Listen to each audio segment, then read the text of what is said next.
without any further delay, we'll kick start to the event, right? And let me make it very clear that this is not going to be a very formal session जहाँ पे हम ज्ञान की बातें करेंगे, जहाँ हम motivation देंगे और हम आपको बोलेंगे कि मेहनत और लगन से करो तो सब कुछ पॉसिबल है. वो संदीप महेश्वरी सर ऑलरेडी बोल रहे हैं यूट्यूब पे. So we are not going to go there. What we are actually going to do is share our experiences. Each one of them is going to share their live experiences. कि कैसे चीजें होती हैं और कैसे आपको interact करना है, कैसे आपको हैंडल करना है, क्या नहीं करना है. तो सारी चीजों पे खुल के बातें होंगी. And I would request all of you to ensure that you listen to all of that very clearly. Before I start, I'll just once again brief all of you about all the guests in a slightly different way. So we have Vaibhav sir here, Vaibhav Shah.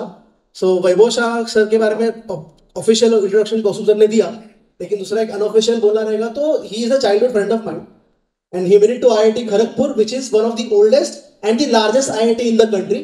He completed his dual degree, 5 year का dual degree होता है, BTech plus MTech, and is working as a assistant vice president for a company which is basically from Japan. Right? So I think that's a very proud thing for me. Then we have Radhika ma'am. Basically, if you look at her, it is quite shocking and exciting that इतने young age में कोई PhD हासिल कर सकता है.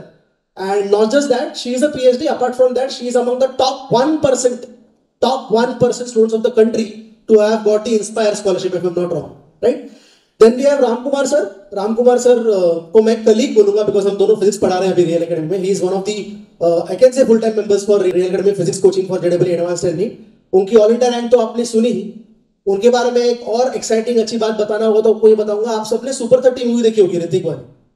तो Anand Kumar sir 3-4 states में से 4-5 लेवल पे एग्जाम कंडक्ट करते हैं, इंटरव्यूज कंडक्ट करते हैं और लास्ट में टॉप 30 स्टूडेंट्स को सिलेक्ट करते हैं who are, let us say, from slightly underprivileged area of societies or but highly talented.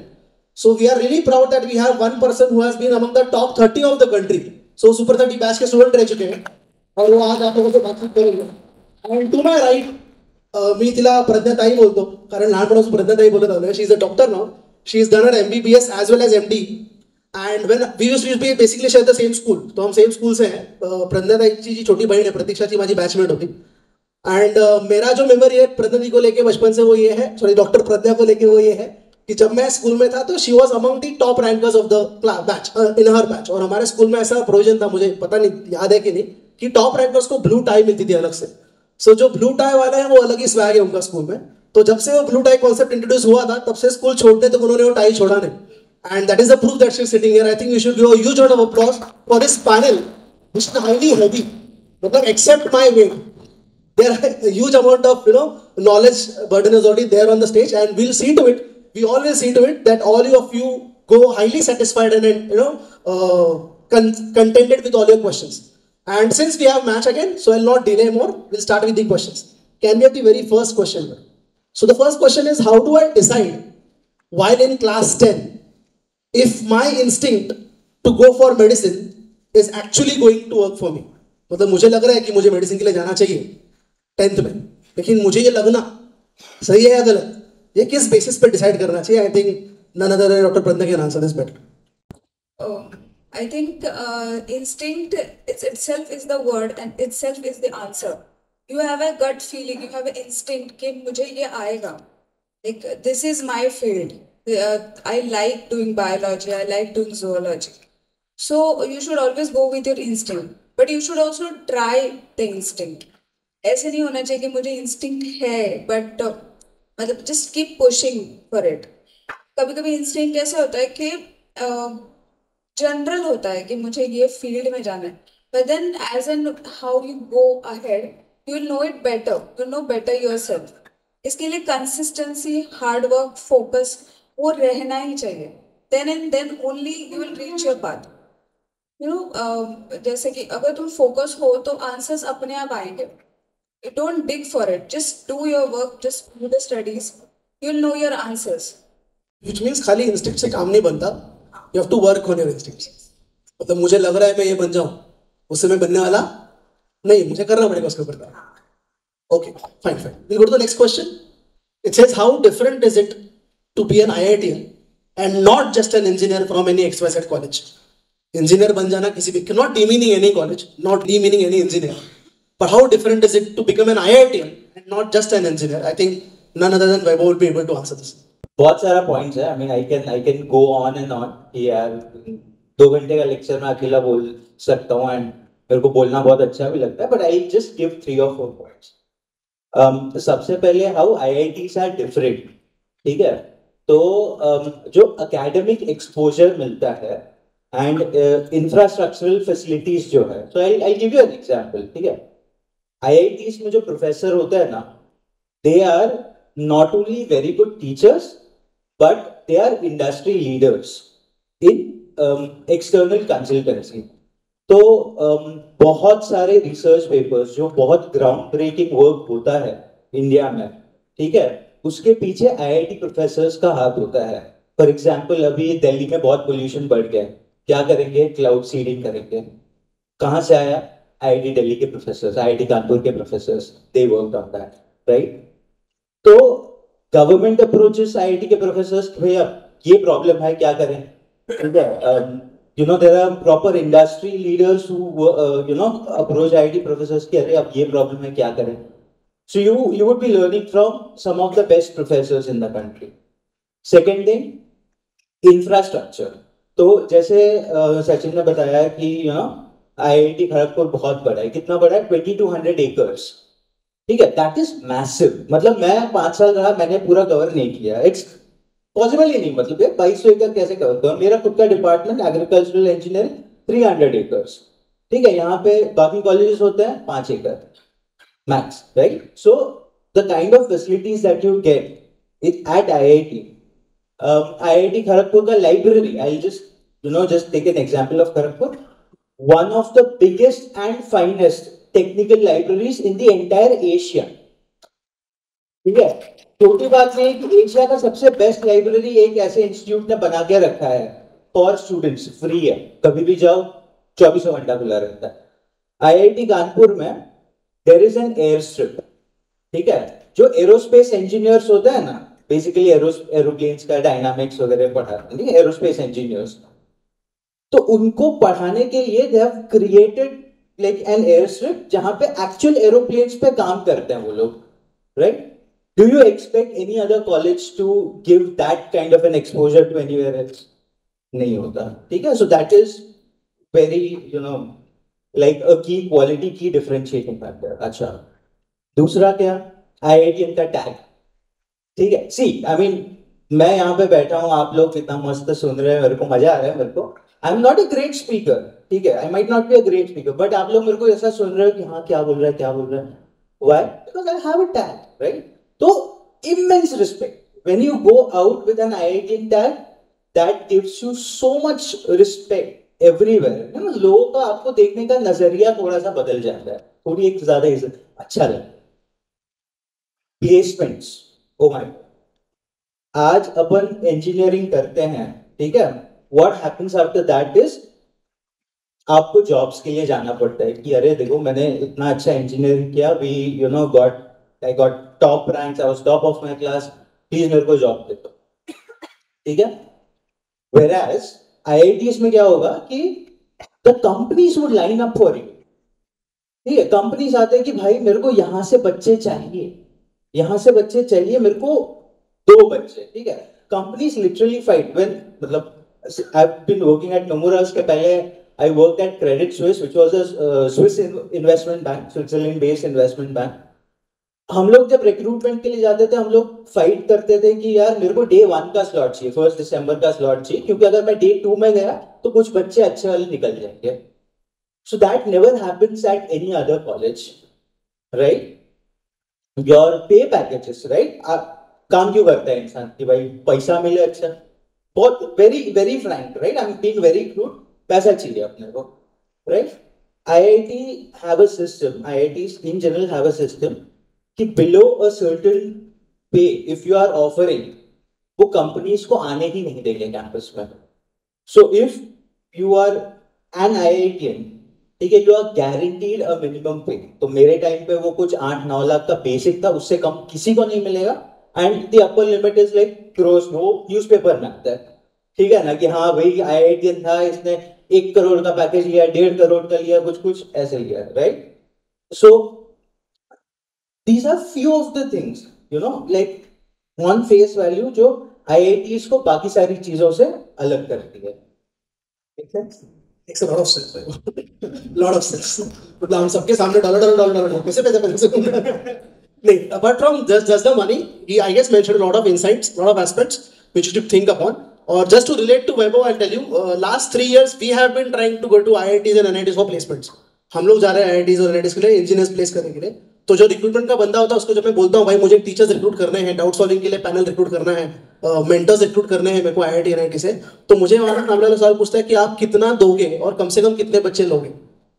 So if I am not mentioning a valid figure, I am not able to enter into an IIT or NIT. So I guess that is the weightage of rightfully mentioned. We can go to the next question. Thanks, Vaibhav, for this. The next question says, when many students usually and commonly opt for medicine or engineering, it is supposed to be, what made you go for research? बहुत सारे बच्चे hardcore engineering या hardcore medicine के लिए भागते हैं, तो research जाने के लिए आपको किस चीज ने प्रोवोक किया? I think Radhika ma'am would be rightfully answering this. I landed up in research little by accident because when I was in 8th standard, we all must have heard name of Sunita Williams, who is astronaut of Indian origin. So she had landed from a space station, and I was very fascinated to read all the news about Sunita. And that time I made my mind like, okay, I want to be an astronaut. So this was in 8th standard. But as I was learning physics, definitely I was liking it. But by 11th, 12th, people started suggesting, okay, space science is one branch of physics. You can look for other branches of physics also. And someone suggested, okay, nanotechnology, which is very upcoming, and it is a branch that has a great future. So I thought, okay, let's do nanotechnology. So I opted for BSc in Ruparel College, BSc Physics. And in BSc Physics, we had physics courses in which we had little introduction to nanotechnology. And nanotechnology means study of nanoparticles. Nanoparticles means smallest particles. But I would say that there was study of nanoparticles and there was study of particle physics wale particles, which are little different and which are even smaller than the nanoparticles. So I got confused between nanoparticle and particle physics wale particles. So which is that? So that confusion actually led me to the particle physics. And after studying particle physics, I got to know that nanoparticle is 10 to the 6 times greater than the particle we study in particle physics. So, but I would say that I ended up liking it, so it was fun doing. But I would say that what made me really attracted towards research was the everyday excitement. Like, you don't know what you will discover in the next moment. You don't know what the experiment will show you in the next moment. Something you have thought of, while you do it as an experiment, you may get totally different result. Sometimes it is totally absurd to what we are thinking. Sometimes it is highly in agreement with what we are thinking. And also we get to see, I had thought of phenomena A, but I am seeing phenomena A as well as phenomena B. And that way you are revealing some of the secrets of nature or some of the beauties of nature. And that is really interesting. And if you like mathematics, you can do physics. If you like exploring how our human body works, you can explore biology. So I think this is the everyday excitement and curiosity about the subject that made me go for research. Thank you. I think let us actually applaud because हम engineers apply कर पाते हैं because आपने कहीं ना कुछ सोचा हो रॉ से. कोई किसी को रॉ से सोचने की जरूरत है, स्क्रैच से सोचने की जरूरत है, जहाँ पे कुछ पता नहीं हो, आगे पीछे वाई कुछ पता नहीं है. कोई रॉ से स्क्रैच से सोचता है, दिमाग लगाता है, टाइम लगाता है, एनर्जी लगाता है, कुछ थियरी लेके आता है, फिर उसको हम अप्लाई करके कमर्शियलाइज करते हैं. So that choice of getting into research is great. While I was listening to her, I could relate to the recent moment where we landed the Chandrayaan, right?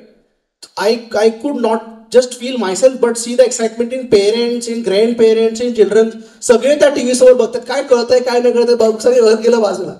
Everyone is excited, अभी 2 minute में आएगा, 1 minute में आएगा, 30 second में आएगा. तो ये जो हो रहा है, इस पूरी दुनिया को, पूरे देश को एज पे लाने का जो काम है, ये डेफिनेटली सिर्फ रिसर्चर्स कर सकते हैं. So huge round of applause and respect to you ma'am for taking research ahead. At the same time, I would like to mention one more thing, like being a teacher. I have seen that many students who go to 11, 12 sciences, when they plan for engineering and do not, get a college that they desired, or they plan for medicine and do not get the college they desire, they go for BSc. But that is not a choice she made. She wanted to go for research from 8th standard, I guess. So from 8th and 9th तिचं ठरलं होतं की मला नाही करायचं आहे किंवा ते मला रिसर्च करायचं. And she was pretty much clear, and that's the reason she stood among the top 1% of the country to get the Inspire Scholarship, जिसके बारे में आगे सुनेंगे in detail. Thank you, ma'am. Moving ahead, what exactly is the difference between preparing for boards and preparing for IIT JEE? मुझे लगता है ये किसी टीचर को आंसर करना चाहिए कि सर राम सर बोर्ड्स को लोग प्रिपेयर करने के लिए और IIT JEE के एग्जाम के लिए प्रिपेयर करने के लिए या फिर किसी भी एंट्रेंस प्रिपेयर करने के लिए क्या डिफरेंस क्या एग्जैक्ट क्या करना चाहिए क्या नहीं करना चाहिए? अभी मैं फिजिक्स फैकल्टी हूँ, जेई बोर्ड जेई और नीट के लिए पढ़ाता हूँ. तो मैं अभी बोर्ड और जेई के प्रिपरेशन में डिफरेंस पे बात करने वाला हूँ. देखो, बोर्ड जो है ना, ऑल अबाउट नोइंग. किसी पर्टिकुलर सब्जेक्ट की बात करते हो या पर्टिकुलर टॉपिक की बात करते हो, तो जो बच्चे बोर्ड के लिए केवल प्रिपेयर कर रहे हैं, ठीक है, वो केवल उसकी जानकारी रखते हैं. अच्छे से आप जानकारी ले लो, ठीक है, बेहतर आपके उसके बारे में बेहतर से जानकारी होना चाहिए. लेकिन जब जेई की बात कर रहे हैं तो जेई में जो है ना, उस पार्ट का एप्लीकेशन पार्ट मांगता है. जो जेई का एग्जाम है, जो भी एडवांस और मेंस और नीट है, वो आपको ये आपसे डिमांड करता है कि आप उस पर्टिकुलर कॉन्सेप्ट की बात करें या भी पर्टिकुलर टॉपिक का उसका एप्लीकेशन जो है ना अच्छे से आता हो आपको. दूसरी बात ये है कि जेई में जो है, हम लोग जानते हैं कि इंजीनियरिंग जो है एप्लीकेशन किसी चीज का जो है ना, कोई भी पार्ट है, कुछ भी है, उसको आप कितने अच्छे तरीके से अप्लाई कर पा रहे हो, ठीक है. तो इंजीनियरिंग बेसिकली यही है कि बोर्ड और जेई में डिफरेंस ये है. दूसरी बात ये है कि जेई जो है, जेई आपसे डेप्थ मांगता है किसी भी पर्टिकुलर टॉपिक का. जैसे आप लोगों ने अभी 10th में, आप लोग 10th का बोर्ड होने वाला है, उसमें आपने ऑप्टिक्स पढ़ा होगा, ठीक है. तो ऑप्टिक्स में आपने लेंस पढ़ा होगा, मिरर पढ़ा होगा, सब कुछ पढ़ा होगा, ठीक है. उसका एप्लीकेशन पार्ट आप नहीं जानते होंगे, उतना बेहतर तरीके से नहीं जानते हो सकता है फॉर्मूला बेस आप कुछ चीजें, कुछ क्वेश्चन सॉल्व किए हो. लेकिन आपको क्या होगा, जब जेई के लिए आप प्रिपेयर करोगे या तो नीट के लिए प्रिपेयर करोगे, तो आपको क्या होगा कि आपने जो 10th में पढ़ा है, जो लेंस पढ़ा, जो मिरर पढ़ा, ठीक है, वो तो चाहिए. साथ में हो सकता है आपको 9th 10th की चीजें जो आपने काइनेमेटिक्स में मोशन पढ़ा है, उसका भी एप्लीकेशन मिरर के साथ कर लो, ठीक है. और जेई बोर्ड का क्वेश्चन सिंपल आएगा कि व्हाट इज दिस, मतलब वो लिखना है, उसका डेरिवेशन करना है. लेकिन आपको जो जेई का क्वेश्चन आएगा वो 1 2 3 4 चैप्टर को, हो सकता है उससे ज्यादा चैप्टर, या मैं भी पॉसिबल हो कि फिजिक्स में मैथ को मर्ज करके वो आपसे क्वेश्चन पूछेगा, ठीक है. तो जेई का एग्जाम क्रैक करने के लिए आपके पास जो है ना, पूरी कंप्लीट सिलेबस का जो है या कुछ पर्टिकुलर चैप्टर का जो है ना स्ट्रॉन्ग नॉलेज होना चाहिए, डेप्थ होना चाहिए आपके पास, और आप में जो है ना सॉल्विंग अप्रोच होना चाहिए, ठीक है. सॉल्विंग नेचर के होने चाहिए आप ऐसा नहीं कि किसी बच्चे को जो है ना रीडिंग करने में ज्यादा मजा आ रहा है, ठीक है, किताब लेके बैठ गए या कॉपी लेके बैठ गए, चलो रीड कर रहे हैं या तो पीडीएफ पढ़ रहे हैं, ठीक है. तो ये आप बोर्ड है, इसके लिए बोर्ड है. लेकिन किसी को सॉल्विंग आपको चलो देख के करके देखते हैं कि कैसे होता है, ठीक है. अगर आप में ये है तो आप जो है ना जेई के लिए परफेक्ट हो, ठीक. जब राम सर बात कर रहे थे तो मुझे मेरे प्रिपरेशन ईयर्स याद आए. आई गेस राम सर और वैभव दोनों एग्री करेंगे बिकॉज हम तीनों ने जेई प्रिपेयर किया है. तो एक बुक हुआ करती थी इरोडोना, I.E. नाम की बुक है फिजिक्स की. It's not an Indian author. तो टीचर्स हमको चैलेंज किया करते थे कि ये तुम पूरे दिन में ये वाला एक सवाल कर लेना, एक सवाल, 1 क्वेश्चन इन 1 डे. और वो क्वेश्चन होता था करीब करीब आधे पैराग्राफ का, है ना. तो उस क्वेश्चन में एक्चुअली पूछा क्या गया है ये समझने में आधा दिन निकल जाता. सो that is the difficulty level of that particular exam. यहाँ हम आपको डरा नहीं रहे, हम आपको अवेयर कर रहे हैं कि भाई आप किस लड़ाई के लिए जा रहे हो. You have to be aware of what race you are participating in.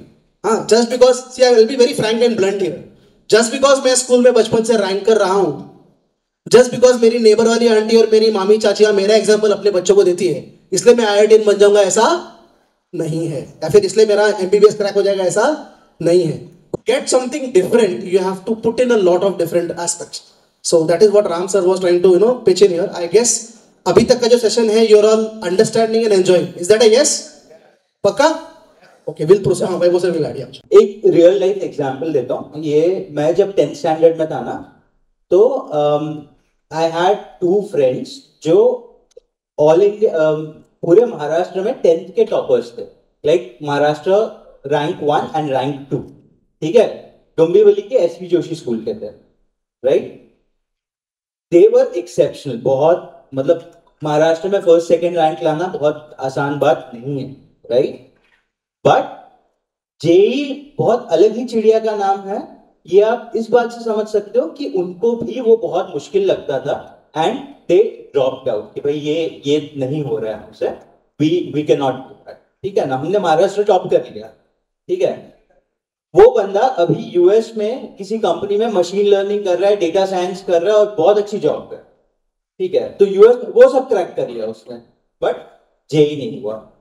There was one more person in my batch, उसको इंग्लिश, हिंदी, मराठी, ये लैंग्वेजेस बहुत दिक्कत होती थी, बट फिजिक्स, केमिस्ट्री, मैथ्स उसका बहुत तगड़ा था, राइट। 10th स्टैंडर्ड में उसके आए थे 75-80%, राइट। मतलब ऐसे नहीं, मतलब कन्वेंशनल स्टैंडर्ड से वो ऐसे नहीं लगता कि भाई बहुत अच्छा स्कोर किया।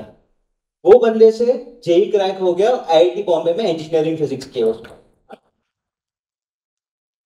रियल लाइफ एग्जांपल है, मेरे ही दोस्त है सारे, ठीक है। तो this happens, so 10th standard and JEE मतलब बहुत ज्यादा अलग है, ठीक है। Just emphasising on the point जो सर ने बोला। ट्रू, बट वैभव सर का यहाँ कहीं भी ऐसा बोलना नहीं है कि अभी बोर्ड के लिए इंग्लिश, हिंदी, मराठी मत पढ़ो।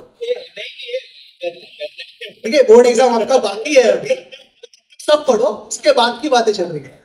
नहीं, हम लोग सब ने बोर्ड्स में भी अच्छा किया था, ऐसे नहीं है कि ये सब नहीं सर, ये हमारे स्टूडेंट्स हैं, हम इनको जानते हैं, ये घर जाके यही शुरू करेंगे। वैभव सर ने बोला था इंग्लिश, हिंदी, मराठी नहीं पढ़ना, लाओ मैथ्स लो। नहीं, ये सब अच्छा कर रहे हैं, ठीक है।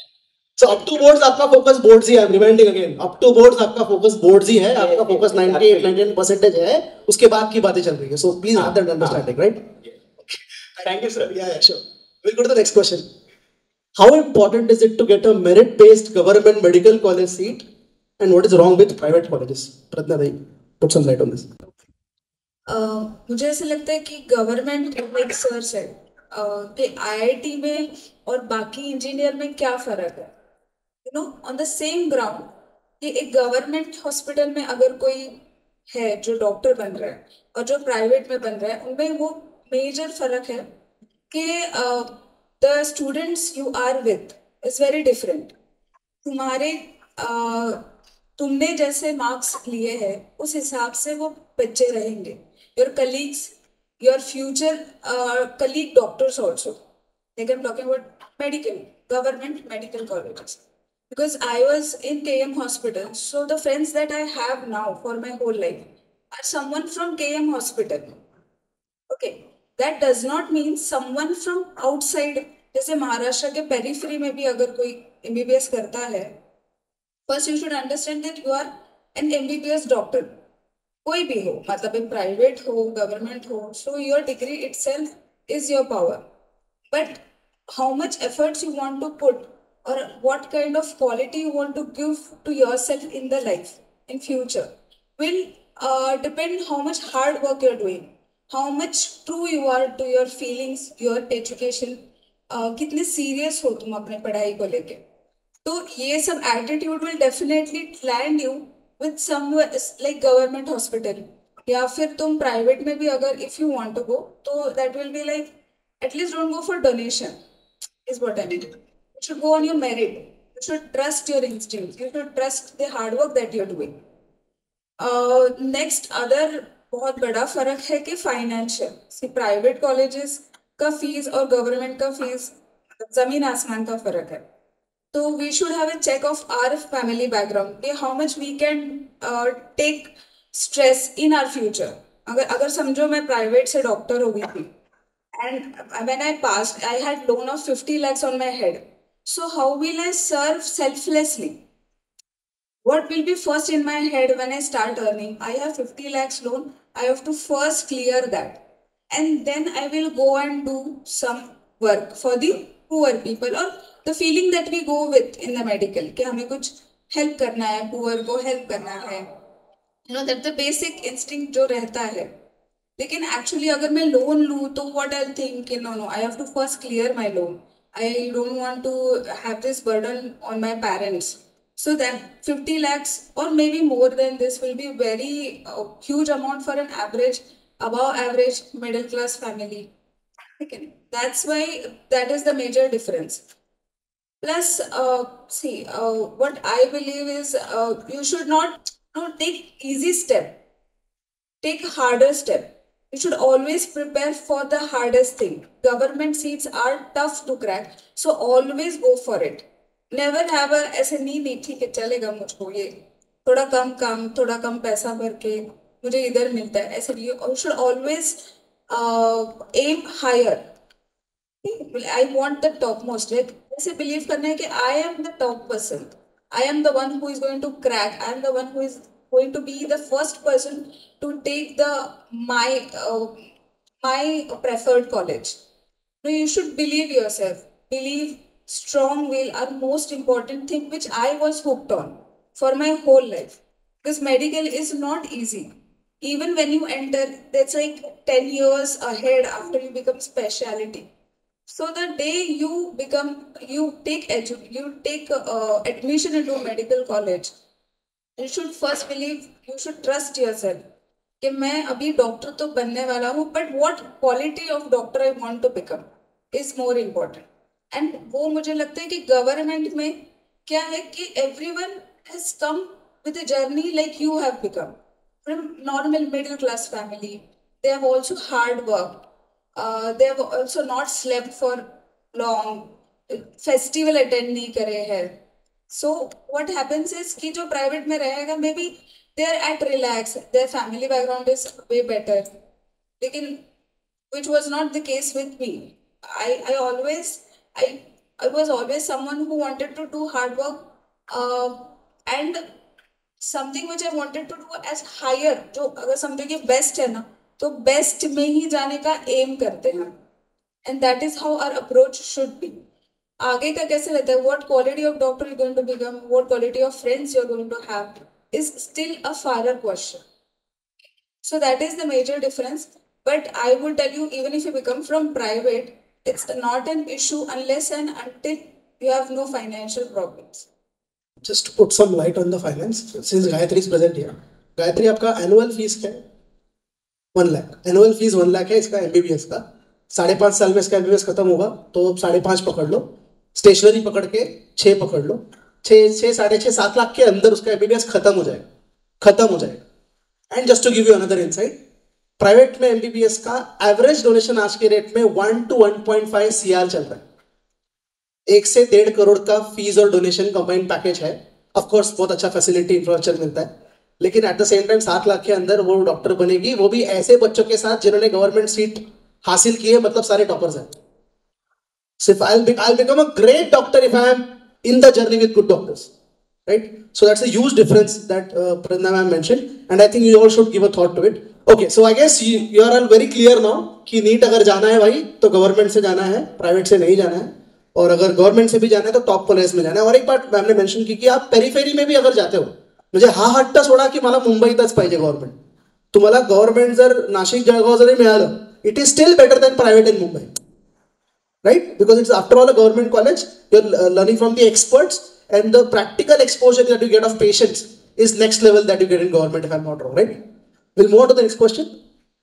How many hours daily are supposed to go in there to get an all India rank among these 10 to 12 lakh students?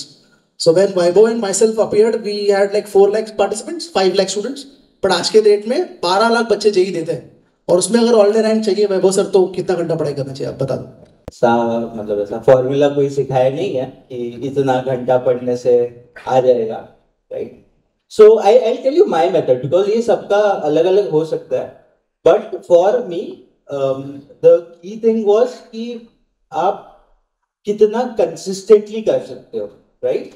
तो अगर मैंने सोचा कि हाँ चलो कल से मैं जेई का पढ़ाई करूंगा, 15-15 घंटे 16-16 घंटे मैंने कर लिया, एक हफ्ते बाद आगे कुछ नहीं कर पाऊंगा because you burn out.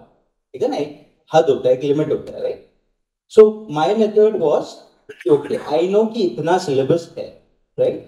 You break that down into smaller achievable targets कि हाँ ये एक इतना टॉपिक फिजिक्स का, इतना केमिस्ट्री का, इतना मैथ्स का मुझे इस हफ्ते में कंप्लीट करना है या इस दिन में कंप्लीट करना है, एक दिन में, ठीक है, व्हाटएवर इज मोर कंफर्टेबल.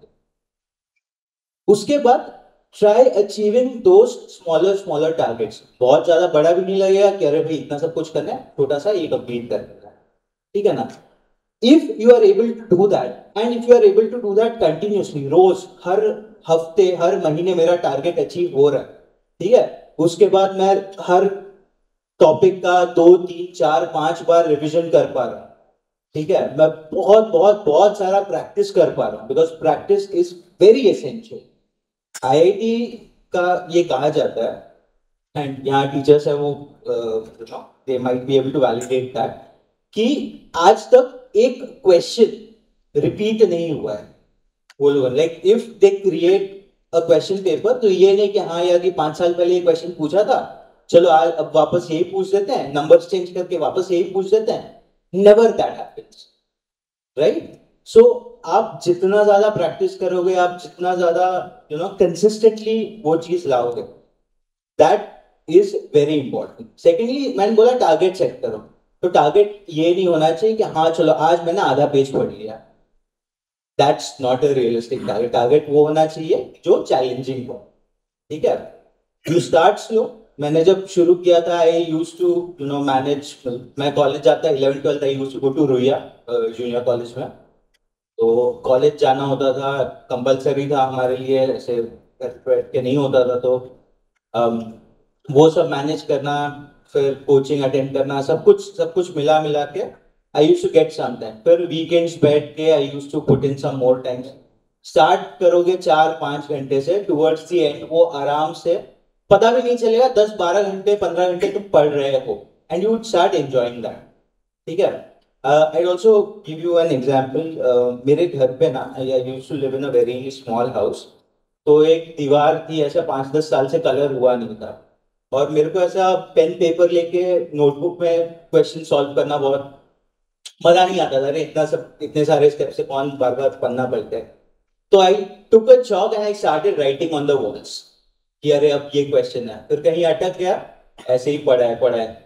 एक दिन 2 दिन के बाद अरे ये करना है, that is how. So if you are able to put that effort, ठीक है, कंटिन्यूसली आप पढ़ोगे, कंटिन्यूसली आप 10-12 घंटा टुवर्ड्स द एंड तक ले आ सकते हो। If you are able to put complete that practice, बहुत बहुत सही है। So you need to put in that effort, start slow, achievable targets towards the end. Consistently अगर करोगे तो आपका रिविजन भी हो जाएगा, and you be able to complete your syllabus. मेरा सिर्फ ये कहना है, एफर्ट्स आपके उतने होने चाहिए टुवर्ड्स द एंड, आपको ये रिग्रेट ना रहे कि यार अगर मैंने थोड़ा और पढ़ लिया रहता तो यार सीट मिल जाता, थोड़ा और, ये रिग्रेट ना रहे उतना। So you are not unhappy with yourself कि अरे यार हो सकता था मेरा, ठीक है? तो एफर्ट उतने डालो, ठीक है ना? बस यही। वो वॉल वाला स्टोरी फिक्शन नहीं है, मैंने देखा है वो wall. So I have been to his house to solve my doubts and I have seen that wall. एक चीज मुझे जो आई गेस राजेश सर इससे एग्री करेंगे, बिकॉज हम लोग का स्ट्रगल रह रहा है आप बच्चों के साथ अभी, इवन पेरेंट्स एग्री करेंगे कि हम जब टेस्ट रखते हैं आपकी, लेट अस से संडे को टेस्ट है, तो हम अनाउंस मंडे को ही कर रहे हैं इस उम्मीद में कि आप मंडे से पढ़ोगे, Monday Tuesday Wednesday Thursday Friday Saturday पढ़ के संडे टेस्ट दोगे। द रियल स्टोरी इज आप लोग सैटरडे को नाईट मारते हो, आणि तुमचं एक्सपेक्टेशन आहे की पालकांना त्याचं कौतुक वाटावं की उद्या पेपर आहे तर सोन्या आमचा 4 वाजता झोपला. गरज नाही ना, सोन्याने जर रोज अभ्यास केला तर ते करायला लागणार नाही. I being very frank with you. See again, since I am a teacher I will give it to proof. Like for example, मुझे पता है मैं मोटा हूँ और मुझे वजन कम करना चाहिए, ठीक है? तो मुझे मान लीजिए आपने गाइडेंस दिया कि सर आप रोज 5 किलोमीटर चलो तो आप कम हो जाओगे. अब सिंस मेरे को मैथ्स आती है तो मैं बोलूंगा महीने भर क्यों चलूं, रोज 5 किलोमीटर मतलब 30 into 5 150, बेसिकली 150 किलोमीटर चलूंगा तो पतला हो जाऊंगा. So I start walking from here, Pune पहुंचते पहुंचते मैं पतला स्लिमेट्रिक. तो ये होने वाला है क्या? ये मी पनवेल पर्यंत कोसळणार, आई विल कोलैप्स, मेरे को एडमिट करना पड़ेगा, लेकिन मैं पतला होने वाला. तो अगर आप सारा रिक्वायरमेंट जो भी पढ़ाई करना है उसको होल्ड करके लास्ट में एक साथ करने जाओगे तो आप पढ़ने वाले नहीं हो. ये सिर्फ मूवीज में होता है. लास्ट के 15-20 मिनट में हीरोइन के पापा मान जाते हैं, सारे गुंडे मार खाते हैं और हीरो जीत जाता है. रियल लाइफ में आपको डेली कुछ करना है. वहां पे डेली 2 घंटे पढ़ाई की गई है, वहां यहाँ पे डेली 3 घंटे पढ़ाई 6 घंटे पढ़ाई की गई है. तब जाके आज वो यहाँ पे बैठे हैं, तब जाके यहाँ पे गायत्री बैठी है. उसने बोला ना डेली एमसीक्यूज करना है. So what you do daily is count is actually going to count. So please make sure that efforts are put on daily basis. Just one more thing, अगर आपका संडे को टेस्ट है, Monday को नहीं, आपका preparation उसके पहले से होना ही है. Because your preparation should not depend कि अरे अब टेस्ट कौन सा आ रहा है. फाइनल तो आपको पता ही है ना कि जेई देना है या जो भी नीट देना है या एआईटी देना है. तो ये टेस्ट बेस्ड पढ़ाई क्यों करो? मतलब टेस्ट है, हाँ हम तो तैयार है, उस लेवल का प्रिपरेशन होगा तब. बिकॉज 10-12 लाख है ना, सब आपकी जितनी होशियार है, राइट? ऐसा तो है नहीं कि बाकी लोग नहीं है और हम अकेले मतलब तो पे नहीं है, हम तो पे. we just have to accept that कि भाई हम नहीं है, तो हमको अगर वो गोल अचीव करना है तो अभी से करना है, टेस्ट का वेट मत करो, ठीक है ना सर? तो आप संडे को टेस्ट रख रहे हो, वो 2 संडे पहले से तैयारी होनी चाहिए कि हाँ भाई टॉपिक खत्म हो गया, we are ready with this. Thank you sir. Will go to the next. Ram sir कुछ ऐड कर रहे हैं शायद। सर ने अभी वॉल का बताया ना, तो मैं जिसमें प्रिपरेशन कर रहा था, तो मैं हॉस्टल में रहता था, और हॉस्टल के का ऐसा रूल था कि वो जब आप रूम लेते हो तो वो पूरा पेंट अच्छे से करके देता है। मैंने क्या किया था, एक वॉल मैंने फिजिक्स को दिया, एक केमिस्ट्री को दिया, एक मैथ को दिया, और लाइन वाइज ऐसे ड्राइंग करके ऐसे एक पेज की तरह जो है ना कुछ स्पेस स्क्वायर शेप में बना के, ये चलो कोऑर्डिनेट का है, ये जो है ना ऑप्टिक्स का है, ये ऐसा। तो जब भी हम सो के उठते थे, ठीक है, तो हमने डिवाइड करके रखा था, बहुत मोलिकुलर लेवल पे काम करना पड़ता है आपको, ठीक है, तब जाके कहीं अच्छा रिजल्ट आता है। तो हमने डिवाइड किया था ऐसे ग्रीन जोन, रेड जोन और ऑरेंज जोन। जो टॉपिक का फॉर्मूला मुझे याद नहीं है तो मैं उसको रेड जोन में रखता था, रेड मार्क करके रखता था, और पूरा पूरा फिजिक्स, पूरा केमिस्ट्री और पूरा मैथ मैं उस बोर्ड रूम पे के वॉल पे छाप दिया था, पूरा पेंसिल से लिख लिख के, ठीक है। और हुआ क्या, उठ के सो के उठे, मुंह हाथ धोए, इसके बाद ऐसे खड़े होके पढ़ना शुरू कर देते हैं। हमको याद करने की जरूरत नहीं है फॉर्मूला, रोज एक बार क्या करो, जब सोते जाओ तब रीड आउट करो, आपको एफर्ट नहीं डालना, पेन नहीं। ऐसा होता है कि आप जो है ना क्या करो, क्लास नोट लो, इसके बाद उसको पढ़ लो, आपको हो सकता है प्रॉब्लम हो, तो उसको ना अपने हिसाब से डालो ना, ठीक है। आपको जहाँ पे एकदम मतलब कि एफर्ट नहीं लगना पड़े। इसके बाद अगर मान लो कि मैं ऑटो से जा रहा हूँ तो 10 मिनट से 15 मिनट लगता है, यहाँ पे लोकल ट्रेन में भी ट्रेवल करते हैं, अभी भी मैं ये काम करता हूँ, तो ऐसा हो सकता है कि आपको जो है ना आधे घंटे लगे। तो मैं क्या करता हूँ, पॉकेट डायरी रखता था, उस समय मेरे पास मोबाइल नहीं था, छोटा वाला मोबाइल था, ठीक है। और रीजन ये था कि घर से दिया नहीं गया था कि तुम इसमें उलझ जाओगे तो क्या प्रिपरेशन करोगे। हो सकता है मतलब कि भले ही आप कितना भी अच्छे से यूज कर रहे हो, फिर भी आपका एवरेज टाइम जो है वो आपका लगभग जो है ना 2 से 3 घंटा, कभी आप लिख के देखो, ये भी किया है मैंने, 2 से 3 घंटा आपका मोबाइल जाता है, उससे ज्यादा हो सकता है आपने कुछ अच्छा चीज के लिए यूज किया, उसके साथ साथ जो है ना आप 10 से 15 मिनट आप उधर जाओगे, भटकोगे। तो हमने क्या किया था, पूरा वॉल को ही फॉर्मूला बना दिया था, फॉर्मूला चार्ट बना दिया था। और बाद में ऐसा हुआ जब हम हॉस्टल छोड़े तो उस ओनर का कहना था इस पेंट का पूरा आप खर्च दो। मैंने बोला ठीक है मैं दे दूंगा, उस पर नंबर लिखा हुआ। तो उसको जिस बच्चे को उसने रूम दिया वो बोला कि अच्छा किसने लिखा है, तो बोला इस बच्चे ने लिखा है। तो बोला नहीं इसको पेंट मत करवाओ, रहने दो। और मुझे कॉल करके उसने थैंक यू बोला, तो आपने इतना एफर्ट मेरा घटा दिया। तो आप जो है ना इस तरीके से कर सकते सॉरी, इसका मतलब ये बिल्कुल नहीं है अभी आप घर जाके वॉल्स रंगोगे, दिवाली में फ्रेश पेंट करा होगा, पेरेंट्स ने खर्चा किया होगा, हमारे ऊपर आएगा।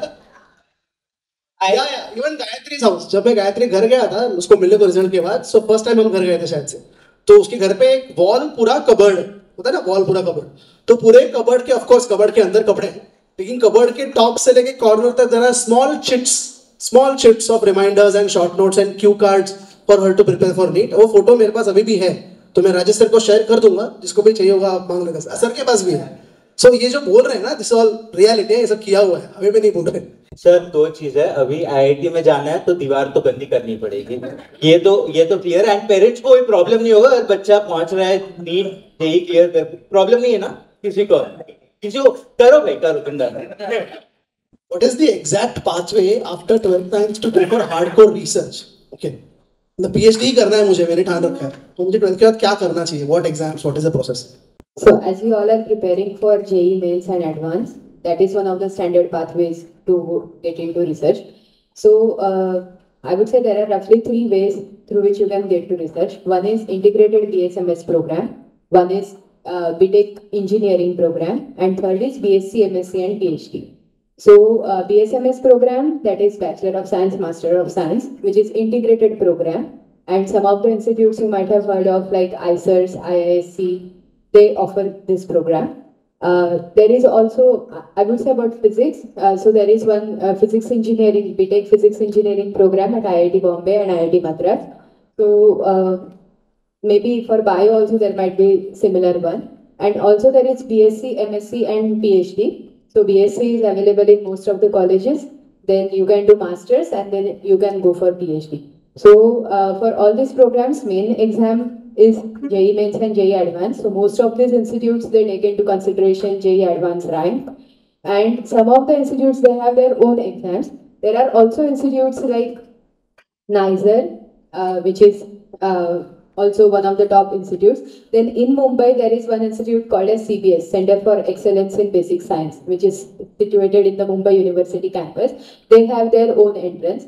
These institutes also have interviews after you clear their written exam. So that is the path.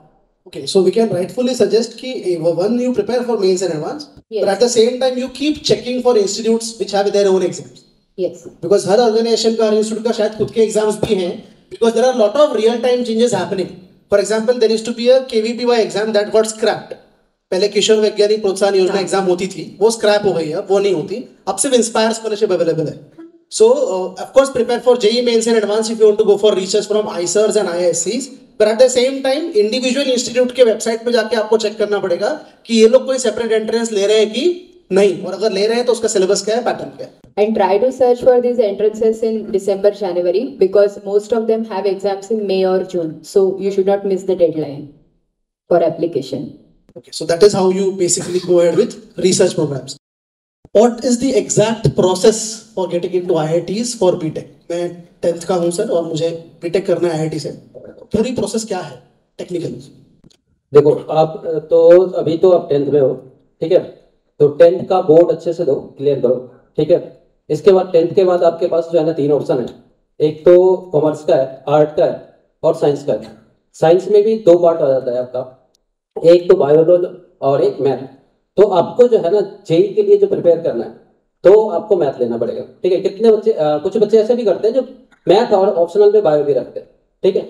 Mostly बच्चे जो उधर साइड के होते हैं कोटा के, वो दोनों रखते हैं, क्योंकि हो सकता है कि उसके फैमिली वाले की तरफ से कि नहीं तुमको डॉक्टर बनना है, और उसका अपना मन है कि नहीं अगर मुझे चांस मिला, अच्छा रैंक मिला तो मैं IIT में जाऊँगा, तो रख लेते हैं. लेकिन मैं प्रेफर करता हूँ कि आप पहले डिसाइड कर लो कि आप जेई करना चाहते हो या नीट करना चाहते हो, क्योंकि ऐसे क्या होगा कि जो एफर्ट आप बायो पे डाल दो वो उससे बेहतर है कि वो सारा एफर्ट आप मैथ पे डाल दो. तो होगा कि आपका रैंक इंप्रूव हो जाएगा, अच्छा कॉलेज मिलेगा आपको, ठीक है. तो इसके बाद आपको जो है ना 2 साल का प्रिपरेशन होता है जिसमें अच्छे से प्रिपेयर करना होता है, ठीक है. सब्जेक्ट का जो है ना मैथ, फिजिक्स, केमिस्ट्री जो है ना अच्छे से प्रिपेयर करो, ठीक है. इसके बाद जो है ना आप जेई मेंस का एग्जाम दो. जेई मेंस में पहले ऐसे होता था कि जेई मेंस बिल्कुल अलग था और एडवांस अलग था, ठीक है. तो जेई मेंस का ज्यादा एडवांस से लेना देना नहीं था कुछ नहीं. लेकिन अभी के समय में ऐसा कर दिया गया है कि जेई एडवांस में बैठने के लिए आपको, ठीक है, मेंस निकालना जरूरी है, मेंस क्वालिफाई करना जरूरी है. तो मेंस में आप अच्छे मार्क्स लाओ, ठीक है. और मेंस में अच्छे मार्क्स लाने के बाद जो है ना इसके साथ साथ बोर्ड को भी अटैच किया गया. बोर्ड में 75% का क्राइटेरिया है अभी. तो मेंस में अच्छे मार्क्स लाने के बाद आप एडवांस में अपियर हो जेई के एडवांस के पेपर में, और उसमें अच्छा जो है स्कोर करो और अच्छा रैंक लाओ, ठीक है. और इसके बाद क्या करो आप जो है ना काउंसलिंग आता है जोसा के थ्रू, ठीक है, उसमें पार्टिसिपेट करो. उस समय आप एक्टिवली पार्टिसिपेट करना, क्योंकि मेरा सीट छूटा हुआ है. मैं IIT कानपुर का अलाउड किया गया सीट, 1973 रैंक था मेरा, वो छूटा हुआ. तो इसके बाद मुझे NIT पटना से बीटेक करना पड़ा, ठीक है. उस समय बहुत ज्यादा जो है ना अलर्ट रहना पड़ता है. 2 साल की कड़ी मेहनत करके एग्जाम क्रैक करके प्रोसेस में एक छोटी गलती होने की वजह से he missed a seat in IIT Kanpur and had to go for NIT Patna. So that is the depth of importance of that process. Counselling पे बहुत ध्यान देना है, ठीक है sir. Just one thing to add on कि mains के exam का पैटर्न फिक्स होता है, 300 मार्क्स का पेपर होता है. एडवांस का पैटर्न फिक्स नहीं होता. हर साल जब आप एडवांस का पेपर देने जाते हो तब आपको पता चलता है कि मेरे साल पेपर कैसा आया. On the day of your exam you realise कि what was the exam pattern. हाँ, खाली एक चीज फिक्स है कि एक दिन में 2 पेपर होगा, सुबह 3 घंटे हुए, फिर लंच ब्रेक, फिर 3 घंटे, इतना ही फिक्स है.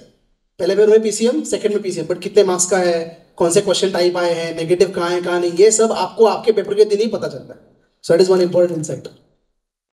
आपका जो भी पेपर है जो एडवांस के समय तो ये है कोई फिक्स पैटर्न नहीं होता, लेकिन हम लोग क्लास में जो भी डिलीवर करते हैं तो उस समय हर तरीके से आपको तैयार करते हैं हम लोग. उस लेवल पे जाके, ओलंपियाड लेवल पे जाके तैयार करते हैं हम, कि आप किसी भी तरह के पेपर के लिए, किसी भी परिस्थिति के लिए आप तैयार हो, आपको उस तरह से ट्रेन किया जाता है. तो आप उसको आपको घबराने की जरूरत नहीं है, कुछ भी आए कुछ भी चलेगा अपना, ठीक है. तो हम लोग पहले से प्रिपेयर करते हैं. Next question is the NEET exam has a huge hype. So we wanted to know कि how many students appear and how many seats are available in total for the exam. I think statistics you know better than me, but then what I know is wanted to So see, 18 lakh students appear, but the seats are only 1,20,000, of which 50,000 seats are government and 70,000 are private. So apart, I would not want to put light on statistics. What is more important is to secure a seat and not be disheartened कि भाई मैं first top में नहीं हूँ, मैं last में क्यों हूँ, मैं किधर हूँ. Most important is that you have a seat, you are going to be an MBBS doctor, which is most important thing you have in your life. Rest see being hype और वो सब ना, वो that is created by us. Doctor बन के ही मैं कुछ सोसाइटी के लिए करूंगी is not the thing. You can contribute to the society in many different ways. Like she did research, he is an engineer, he is doing very important things for us. तो जो hype है ना, वो हमने ही create किया है. Parents को लगता है मेरा बच्चा डॉक्टर, मतलब now he is best, now he has the best life. लेकिन that is not true. It is my personal choice to become a doctor, not that my parents wanted to be a doctor. उन्होंने कभी वो bubble create ही नहीं किया मेरे family members ने कि doctor बनना है, मतलब this kind of thing. It was my personal choice. For my personal satisfaction I became doctor. So at the end of the day, I should be happy that what I'm doing, I like it. I enjoy doing what I want to do. इसके लिए वो जो mainstream thinking है, that we should be, ये generation is more aware, they should think differently. And real academy has take first step by introducing someone who did research, because I never knew so much about research. Maybe I would have thought about it. So this hype, those who feel extremely from inside, I want to become doctor by hook and crook, they should definitely go with it. And the rest who doesn't feel like I want to become doctor, then there is no problem. That is also normal. So which means आपण जर seriously dream करतो doctor व्हायचं, तर हा hype matter करतच नाही. किती मुलं बसत आहेत आणि किती सीट्स आहेत ते मॅटर नाही करत. जर मला जनरली वाटतं की मला क्रॅक करायचं आहे आणि त्यासाठी असणारे आकडे माहीत असायला पाहिजेत. For example, students who are from open category here, out of 720 nothing less than 550 is going to help you. 720 मार्क्सचा नीटचा पेपर आहे, 550च्या खाली काहीच आपल्याला हेल्प करणार नाही. हां, that too if you want a good college in Mumbai और इन नियर बाय 600 क्रॉस होना जरूरी है. तो वो आंकड़े आपको बताने चाहिए. और आप, जैसे मैम ने बोला, आप जेन्युइनली पढ़ाई करो, वही आपका एक काम है. आप इस हाइप से डरने की जरूरत है, बिकॉज ये हाइप बहुत प्रेशर क्रिएट करता है, बहुत प्रेशर क्रिएट करता है. अरे ये हाईप तो जाने दो, 10th बोर्ड का हाई प्रेशर क्रिएट करता है. म्हणजे मला आठवतं बोर्ड एक्झाम आपण 10वीत एंटर केल्या आपले आई बाबा, आपले पेरेंट्स, आपले रिलेटिव्स, आपले नेबर्स सगळे सीरियस होतात आपण सोडून. हाँ, मतलब मुझे याद है जब मैं 10th में था तो मेरे बिल्डिंग के नीचे जो किराने वाले मामा थे, जलाराम शॉप का नाम है, ते पण ओढायचे कधी मी दुपारी दिसलो की रेजा अभ्यास कर, पढ़ाई कर, 10वीं है ना, उनको समझा मेरा 10वीं. सो ये हाइप भी बहुत प्रेशर क्रिएट करता है. अल्टीमेटली वो एक एग्जाम है, उसमें क्वेश्चंस है, हमको आंसर देना है. So don't get into the bubble. Basically, I'm a psychiatrist, so I see people who take so much stress, especially kids of 10th standard, their parents. So I do not want to push them for things which I am seeing every day. So you take things positively. Have a wide approach. कि मैं ये नहीं कर पाया, so maybe God has better plans for me. Maybe I'll do whatever next is coming for me is better than this. Nothing is end of life in short. Plan A नहीं work किया तो मैं plan B कर लूँगा, but I will eventually do something very nice. Okay, thanks a lot, man. That was great insight. Yeah, please go ahead.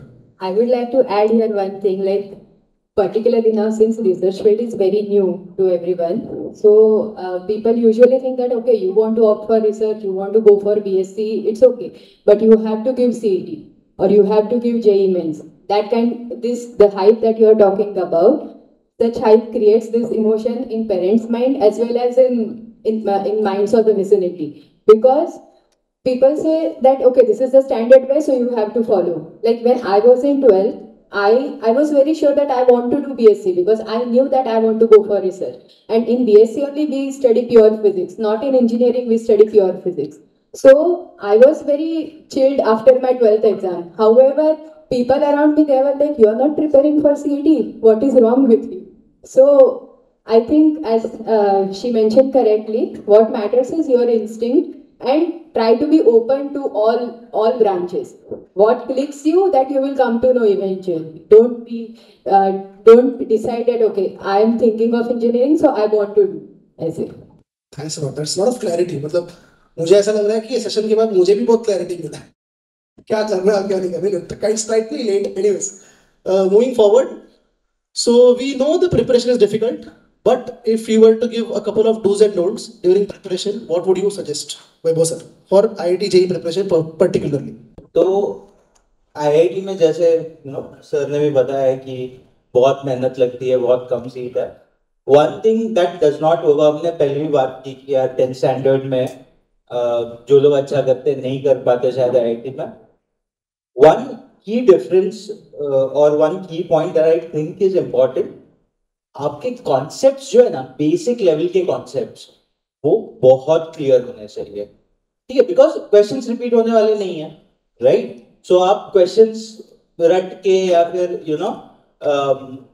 Memorise करके कि हाँ इसका स्टेप 1 ये, स्टेप 2 ये, step, you would not do well. So work on your concepts, basic concepts build करना बहुत बहुत ज्यादा इंपॉर्टेंट है. मैं कैसे करता था ये, तो आई वॉज टोल्ड कि भाई अभी तो पूरा पेपर एमसीक्यू होता है, बट आई वॉज टोल्ड कि सब्जेक्टिव क्वेश्चन सॉल्व करो जहां पे you have to explain your steps, right? बहुत बार क्या होता है, एमसीक्यू है, 4 ऑप्शन देख लगते हैं, हाँ ये तो लग नहीं रहा है, ये तो हो नहीं सकता, like as a gut feel, वो नहीं काम करता वहां पे. ठीक है ना? Make sure you solve subjective questions so that your concepts get clearer. ठीक है, जितना कर सकते हो. देखो, सब्जेक्टिव किया तो ऑब्जेक्टिव आ जाएगा, राइट? सिर्फ ऑब्जेक्टिव किया तो you might not be able to solve the subjective question. और हमारे टाइम पे तो पैटर्न भी ऐसा कर देते हैं, आईआईटी वालों का भरोसा नहीं, कुछ भी कर देते हैं. पूरा कोई सब्जेक्टिव क्वेश्चन करेंगे एंड लास्ट में बोल देंगे कि हाँ दिस वैल्यू इज कॉल्ड के का वैल्यू बता दो. सॉल्व तो सब्जेक्टिव ही करना पड़ा आपको. वो चीज बहुत अच्छे से करो. ठीक है, मेक नोट्स, बहुत बहुत ज्यादा इंपॉर्टेंट. हम दीवारों पे करते हैं, हम स्टिकी नोट्स पे करते हैं, हम कहीं पे भी करते हैं. मैं यहाँ पे आया हूँ, I have also made notes कि मेरे को क्या बोलना है, मतलब क्या क्या चीजें कवर करनी है, right? So it's a very good habit कि आप जितना अच्छे से नोट्स बनाओगे, you would have a better clarity of thoughts. ये करना बहुत ज्यादा इंपॉर्टेंट. ठीक है, मैं अभी तक करता हूँ ये सारी चीजें, कभी भी काम करता हूँ, दैट इज वेरी इंपॉर्टेंट. क्या नहीं करना है, ठीक है ना? भूल जाना है कि आपकी कोई सोशल लाइफ, ठीक है, आप डरा नहीं रहा हूं, ठीक है ना, बिकॉज आप सपना बहुत अच्छा देख रहे हो, बहुत ऊपर का देख रहे हो, राइट? तो सैक्रिफाइस मांगता है चीज, है ना? विदाउट सैक्रिफाइस नहीं हुआ. आस्क योर पेरेंट्स कि उन्होंने अपनी लाइफ में कितना सैक्रिफाइस किया to reach where they are. तो something that you could do for them is 2 साल के लिए कड़ी मेहनत. जो तुम्हारे हाथ में तो वही है, you only have efforts in your hand, तो वो करो. ठीक है, मेरे टाइम पे I tell you a real life example. JEE जब दे रहा था, ठीक है, I used to live in a very small house, 1 room kitchen था. हमारा एक टीवी था, चलता था. मम्मी पापा को ऐसे सीरियल्स देखना पसंद है, पापा क्रिकेट के बहुत बड़े फैन है, right? Wouldn't miss anything. But पता चला कि यार बच्चे की बहुत बड़ी इंपॉर्टेंट एग्जाम है, ही सोल्ड ऑफ द टीवी, बेच दिया. ये नहीं कि केबल कटवा दिया, नहीं नहीं, टीवी बेच दिया. अभी क्या है, टीवी है ही नहीं तो मन ही नहीं करेगा देखने का. तो that is the kind of sacrifice he made. ठीक है, उन्होंने बोला कि नहीं भाई, मेरे को मन करेगा, मेरा बच्चा डिस्टर्ब होगा, मेरे को नहीं चाहिए. ठीक है, so your parents, my parents made you sacrifice. तो तुम भी कर सकते हो. Instagram is not important. आज कौन सा रील ट्रेंड कर रहा है, क्या डांस कर रहा है, ये सेकंड स्टेप. क्या बोल दिया, बंद होगा अब इंसान, नहीं है, नहीं है. 2 साल अगर तुमको करना है, तुमको बहुत मेहनत करनी ही पड़ेगी. आज किसकी शादी है, आज कहाँ हमें डांस करना है, नहीं, किसी ने भी आज anyone. we've all missed functions, right? we've all missed social gathering, we've all missed something or the other, right? तो ऐसे ही नहीं होता. And last thing I would want to say is aim for the highest. ठीक है, मैं attitude की बात कर रहा हूँ, ये नहीं कि आप कुछ और ना करो और एग्जाम्स ना दो, बट अगर आप एम कर रहे हो तो aim for the best. Government medical college, aim for the best engineering institute, ठीक है, IIT में ही जाना है अगर ऐसा करना है तो, राइट? बिकॉज बोलते हैं कि shoot for the moon, even if you miss you will land in the stars. ये तो एटीट्यूड यही होना चाहिए कि नहीं भाई जाना तो IIT। मेरे एक प्रोफेसर थे, again I have so many stories, वो मेरे को मराठी में बोलते थे, and my Marathi is very broken so please pardon me, but वो बोलते थे सांबार होई तरी IIT चाच, व्हिच रफली ट्रांसलेट टू अगर मैं कॉबलर बना तो वो भी मैं IIT से ही सीखेगा। तो ये एक एटीट्यूड का बात है, ठीक है ना? बाकी कहीं से अच्छे नहीं होते हैं, होते हैं, बट एटीट्यूड यही कि मेरे को वहीं से करना है, ठीक है? तो ये किलर एटीट्यूड रहेगा तभी आप मेहनत कर पाओगे, तभी आप आसानी से सैक्रिफाइस कर पाओगे, and you do well. So I think that is really important, ठीक है ना? Because अगर आपको extraordinary results चाहिए तो आपके efforts ordinary नहीं हो सकते. You need to have extraordinary efforts for extraordinary. TV तो गया। Anyway, so when I was listening to him, I just related to one thing.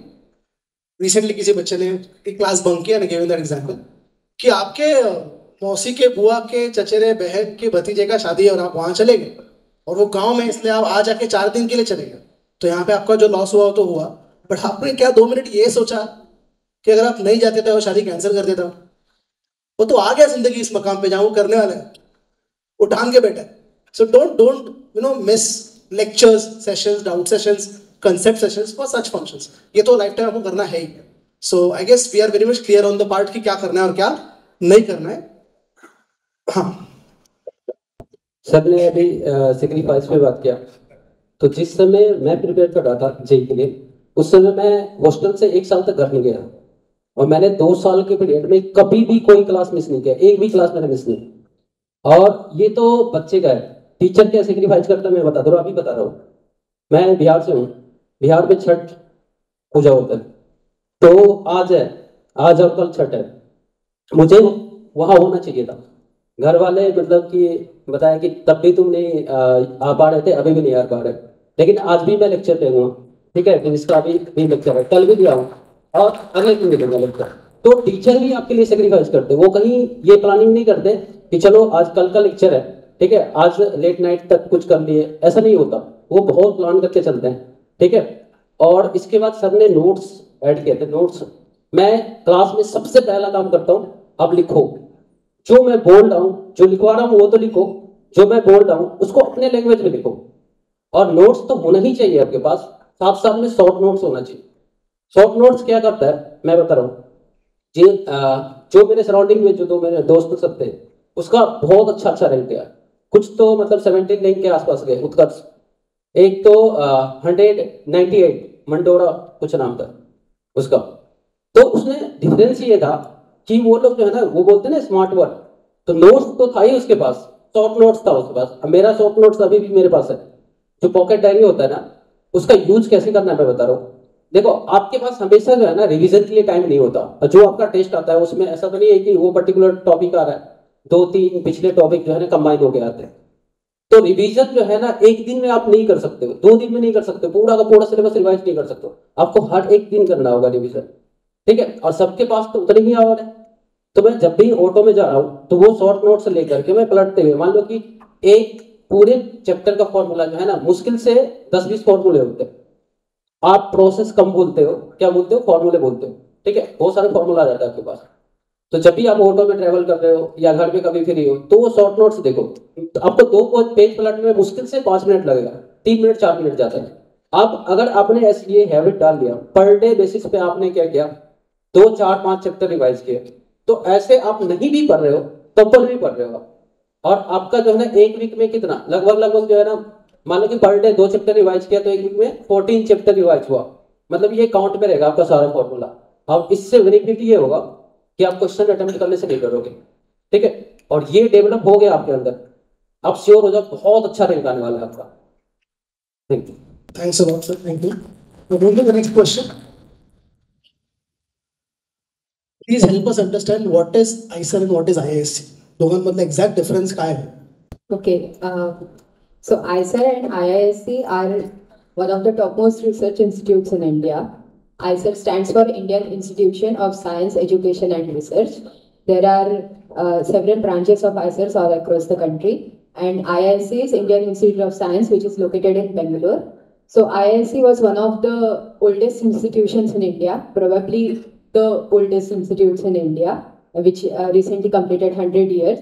And all India's basic research was started at IISc.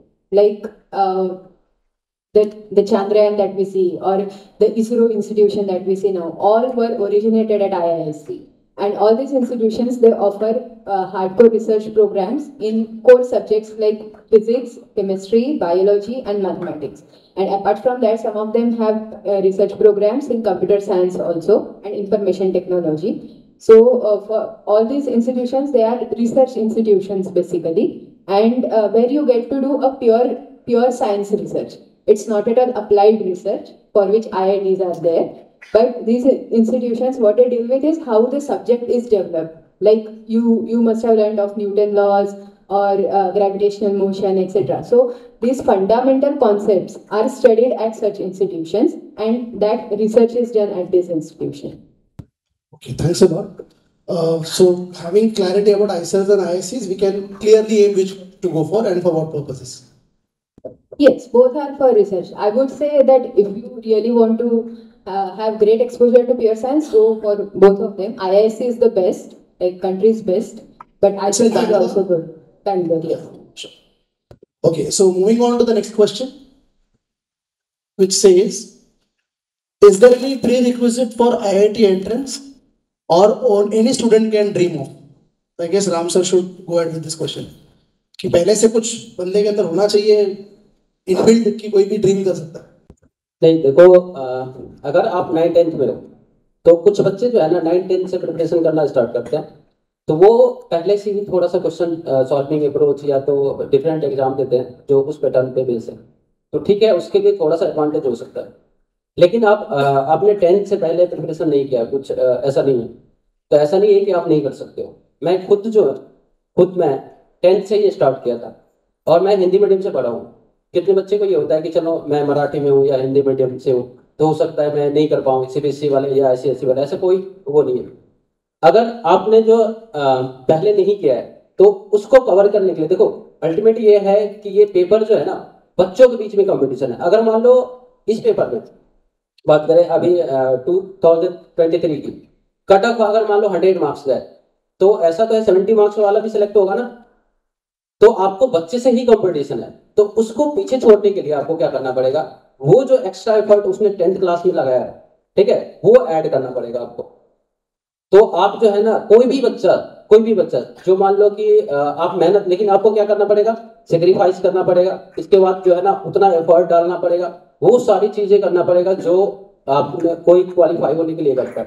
तो कोई भी बच्चा जो है ना सोच सकता है, कर सकता है, सोचने की बात नहीं कर सकता है. मैं इतना तो बता सकता हूँ, मेरा 10th में जो है ना कुछ का परसेंटेज बहुत कम है, ठीक है, 70% के आसपास, 78% के आसपास है. बिहार बोर्ड से हूँ मैं, ठीक है, फिर भी इससे कोई फर्क नहीं पड़ता कि आपने बोर्ड में कैसा किया है, कोई फर्क नहीं पड़ता. आप उतना एफर्ट डाल सकते हो, मेहनत कर सकते हो. और ऐसा होना चाहिए कि सर ने एक पॉइंट मेंशन किया था, रिजिड होना चाहिए, वो एटीट्यूड आना चाहिए, तो वो लाना पड़ेगा. मेरे में भी था.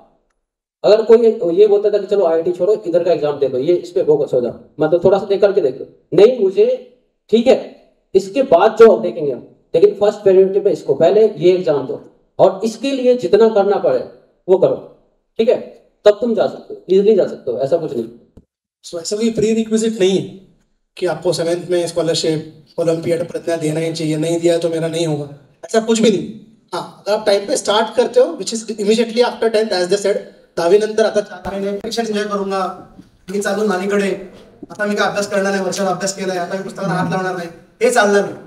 We can not sit back and enjoy 3 months. In fact those 3 months are the golden 3 months, because वहाँ पे कॉलेज नहीं है, प्रैक्टिकल नहीं है, सबमिशन नहीं है, कॉलेज में आके मेरा टाइम वेस्ट करने वाले दोस्त अभी तक बने नहीं है. So I can utilize all that time and go into my preparation. So I guess that is what sir was trying to say. So the last question we discussed was कि IIT में जाने के लिए कुछ prerequisite होता है या फिर any student can dream. And the next question after that in the sequence that we have is, so what should be the right time to start preparing for the pre-medical or NEET UG? if a student is in 10th standard which is 2024 में आप 10वीं board दोगे और आपको 2026 में NEET देना है तो उसके लिए आइडियल प्रिपरेशन का टाइमिंग कब होता है? When should the student start? See, ideally they should start 2-3 years ago the exams. What we suggest is after 10th, but the golden period you're talking about, they should start preparing after. You should not wait for a time. Like, these people will guide you better on that because they have a structure where they will cover your portion completely. They'll put revisions properly. So he'll tell you better, I feel, like when to start. Because when I started, it was like 2 years ago. Like in 10th, I started for the game. If I'm supposed to put some more light, I'll give you a brief idea. कि NEET का syllabus क्या है? तो 11th 12th NCERT of physics chemistry biology तीनों subjects पर. तो उन तीनों सब्जेक्ट्स का 11th 12th NCERT का अगर चैप्टर सम अप करोगे it goes to 89 chapters. So physics chemistry bio मिला के मुझे 89 चैप्टर्स का प्रिपरेशन करना है. I guess Gayatri would agree with me. लेकिन अभी रिसेंटली जो सिलेबस कट डाउन हुआ है नीट का, so from 89 it has been brought down to 78. Around 11 chapters have been reduced. तो 78 चैप्टर्स का प्रिपरेशन मुझे करना है किसका? NCERT which is CBSE board. अगर मुझे 78 चैप्टर्स का प्रिपरेशन करना है और आपकी जो एग्जाम होगी 2020 के मई में होगी, तो you can not wait for May to come because उसके पहले बोर्ड एग्जाम है तो उसकी प्रिपरेशन भी है, उसके पहले प्रीलिम है कॉलेज में क्लास में उसकी प्रिपरेशन भी है. तो मुझे मेरा सिलेबस कंप्लीशन जो है वो 2025 के दिसंबर तक खत्म करना है ताकि 26 का जो भी मुझे 5 महीना हाथ में मिलेगा उसमें प्योरली रिविजन होगा और doubt solving. And I am really I feel blessed and good and contented that people like Ram sir, Pawan Kumar sir who's again an IITian from IIT Delhi 149 rank, Sachin Durgude sir Gayatri ने मेंशन किया कि वो आज भी उनसे डिटेल्स शेयर करती है. सचिन सर बायोलॉजी पढ़ाते हैं अपने यहाँ पे. He is heading the NEET department. All these teachers have the experience of minimum 12-15 years coaching students to crack this exam. इन टीचर्स ने बच्चों को AIPMT, AIEEE, IIT, JEE, NEET ये सारे एग्जाम्स को क्रैक करने के लिए हेल्प किया है पिछले 12-15 सालों से. तो कहीं ना कहीं they have the knack of what to do and what not to do. See because these exams are not just structuring your paper. ध्यान से सुनो, इन एग्जाम्स में खाली क्वेश्चन आपके डिजाइन नहीं होते, क्वेश्चंस के ऑप्शन तक डिजाइन होते हैं. तो आपने यहां से प्रिपरेशन सॉल्विंग स्टार्ट किया, मान लो आपने तीसरे स्टेप में सिली मिस्टेक किया तो सॉल्व करते जाओगे, जो आंसर आएगा ना वो भी ऑप्शन में मेंशन. फिर आपने 5वें स्टेप में मिस्टेक किया और सॉल्व करते गए तो जो मतलब आपको पता भी नहीं चलेगा आप ट्रैप में हो. Will solve wrongly and get an answer and tick mark and be happy about कि मेरे को +4 मिल गया, रियलिटी में क्या मिला? -1. तो 5 मार्क का लॉस हुआ और 5 मार्क का लॉस कहीं ना कहीं 1.5 से 2 लाख का रैंक नीचे लेके जाएगा. So this is the difference. So अगर आप नीट प्रिपेयर कर रहे हो, नीट एम कर रहे हो, तो मेक श्योर कि 10th के बाद का टाइम आप वेस्ट. मैं नहीं बोल रहा हूँ कि तुरंत अगले दिन बैठ जाओ. ऑफ कोर्स आपने 10th में बहुत पढ़ाई की है, कम से कम ऐसा लग रहा है आपको. अगले दिन 12 बार करनी पड़ेगी. मैं बोल रहा हूँ कि 10th एग्जाम हो जाए, हफ्ता भर 10 दिन लो, कहीं बाहर घूम के आ जाओ, लेकिन वो 3 महीने बहुत वेस्ट मत करो. तो आपके पास 2 ऑप्शन है, या तो मैं 3 महीने प्योरली वेस्ट करने वाला हूँ, या तो ये 3 महीने में दिन में 3 से 4 घंटे अपने करियर के लिए देना चाहता. So choice is yours. I was going to force you. Going to the next question. Next question was to Vaibhav. अब ये मेरा बहुत favorite question है. It says apart from a decent opening package in the campus placements, what else are the perks of an IIT? तो 2 घंटे बात कर सकता हूँ मैं. चलो, I still give some points, ठीक है ना. तो सबसे पहले तो I talk about culture, but मैं non-academic culture की बात कर, ठीक है. So say for example, you are very good at socio-cultural activity. Dance बहुत अच्छा आता है, मेरे को म्यूजिक अच्छा आता है, मेरे को ड्रामेटिक्स करना है, ठीक है. और आई am a sports person, right, कि मैं स्पोर्ट्स बहुत अच्छा खेल लेता हूँ, ठीक है. या आई एम अ टेक गाय, ठीक है, मेरे को मशीन्स, मेरे को रोबोट्स ये सब करने का. Every single interest of yours, ठीक है, is built in a club, in a society, ठीक है. तो वहां पे इतना सारा कुछ है करने को, तो जो ऐसा लगता है ना कि अरे 2 साल हमने कितनी मेहनत कर ली, कितना कुछ कर लिया, right. Everything you would forget कि अरे यार यहाँ आने के लिए किया था. I tell you, IITs are some of the most versatile people that you know. हर जगह पे आपको IITians मिल जाएंगे. One of my college seniors was Biswa Kalyan Rath. नाम सुना है किसने?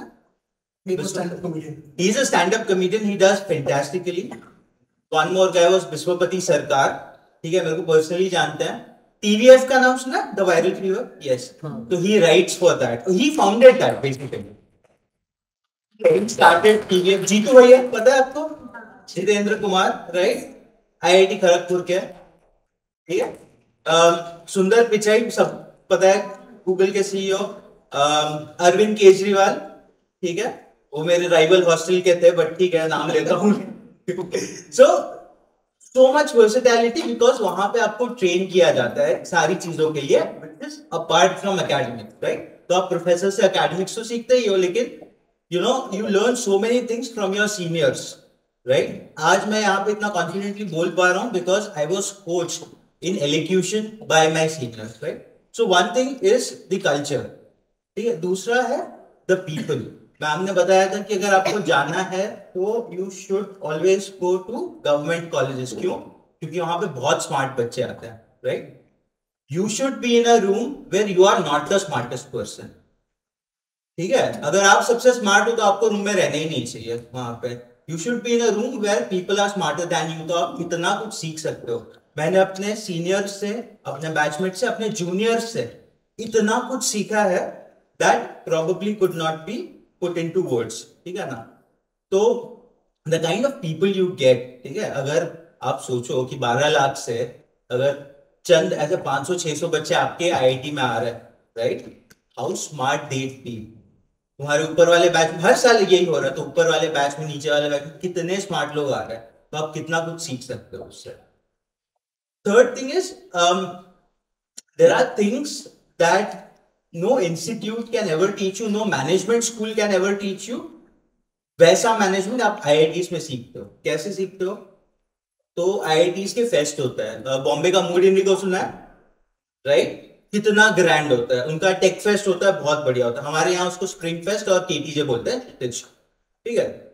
उनका बजट कितना होता है पता है आपको रफली? So the budget for conducting one such fest is 2 से 3 crore, 2 to 3 crores for a 3 to 4 day event, right. कौन मैनेज करता है ये सब कुछ? कंप्लीटली स्टूडेंट, एक प्रोफेसर इन्वॉल्व नहीं होता है। तो यानी ये 2 से 3 करोड़ कंपनी से स्पॉन्सरशिप में लाना, इवेंट्स करवाना, सेलिब्रिटीज को लाना, international, national and international performers लाना, उनको मैनेज करना, क्राउड लेके आना, लॉजिस्टिक्स मैनेज करना, सिक्योरिटी मैनेज करना, क्राउड कंट्रोल करना, everything from start to end is managed by students. हमारे यहाँ इंटर हॉल कॉम्पिटिशंस होते हैं विच आर ग्रैंड, ठीक है, सारा का सारा स्टूडेंट्स। मैं खुद जनरल सेक्रेटरी था अपने हॉस्टल का, and I had a budget of around 6 to 7 lakhs to manage the entire years, ठीक है। ये मैनेजमेंट आपको स्कूल में, कॉलेज में कौन सिखाता है? कोई और कॉलेज देगा? ये बहुत बहुत रेयर है। So these are life lessons, these are life skills जो आपको कहीं और शायद नहीं मिलते। तीसरा है डाइवर्सिटी ऑफ पीपल। अगेन, एक पैन इंडिया इंस्टीट्यूट में जहां से हर जगह से लोग आते हैं, there is so much to learn from people. अगर आप एक यहाँ पे जाते हो, you would have only people from a local region, right. एक पैन इंडिया इंस्टीट्यूट में, गवर्नमेंट कॉलेज में, you have so many people who come from different parts of the country, ठीक है। तो जो डाइवर्सिटी, जो कल्चरल नॉलेज आपको मिलता है, दैट इज अनमैच्ड, ठीक है। जो नेटवर्किंग होती है आपकी, आज I am very proud to say कि मैं मुंबई के इंडिया के किसी भी स्टेट में चले जाऊं, I have friends in all states, all of the states. तो दैट इज वेरी, मतलब दैट्स वेरी एनरिचिंग, ठीक है ना। तो लाइफ लॉन्ग फ्रेंडशिप्स बन जाती है। तो काफी सारी चीजें हैं। One incident I would add with Vaibhav. We share a common friend called as Roman. So Roman हमारा कॉमन दोस्त है। आज शायद वो आता बड़ी आउट ऑफ टाउन। तो रोमन ने मुझे इंसिडेंट बताया वैभव। तो रोमन का एक सीनियर था कि जो कंप्यूटर सायन्स फील्ड में था, लेकिन IIT में जाने के बाद उसने पढ़ाई थोडी कम करी। सिलेक्ट झाला, रँक आला आणि आतमध्ये गेल्यानंतर अभ्यास पडता कमी आहे। इतनी कम कर थी कि उसका जो CGPA आता है, पॉइंटर 10 में से आता है ना, वो 5-5.5 के नीचे आने लगे। और कंपनीज का क्राइटेरिया होता है कि हम 7 के नीचे आपको जॉब नहीं देंगे। कुछ क्रीम कंपनीज का क्राइटेरिया होता है।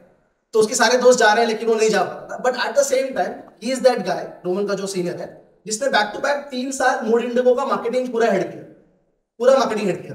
तो उसके रेज्यूमे में ये लिखा था कि उसने मूडा हैंडल किया हुआ है for 3 back to back years.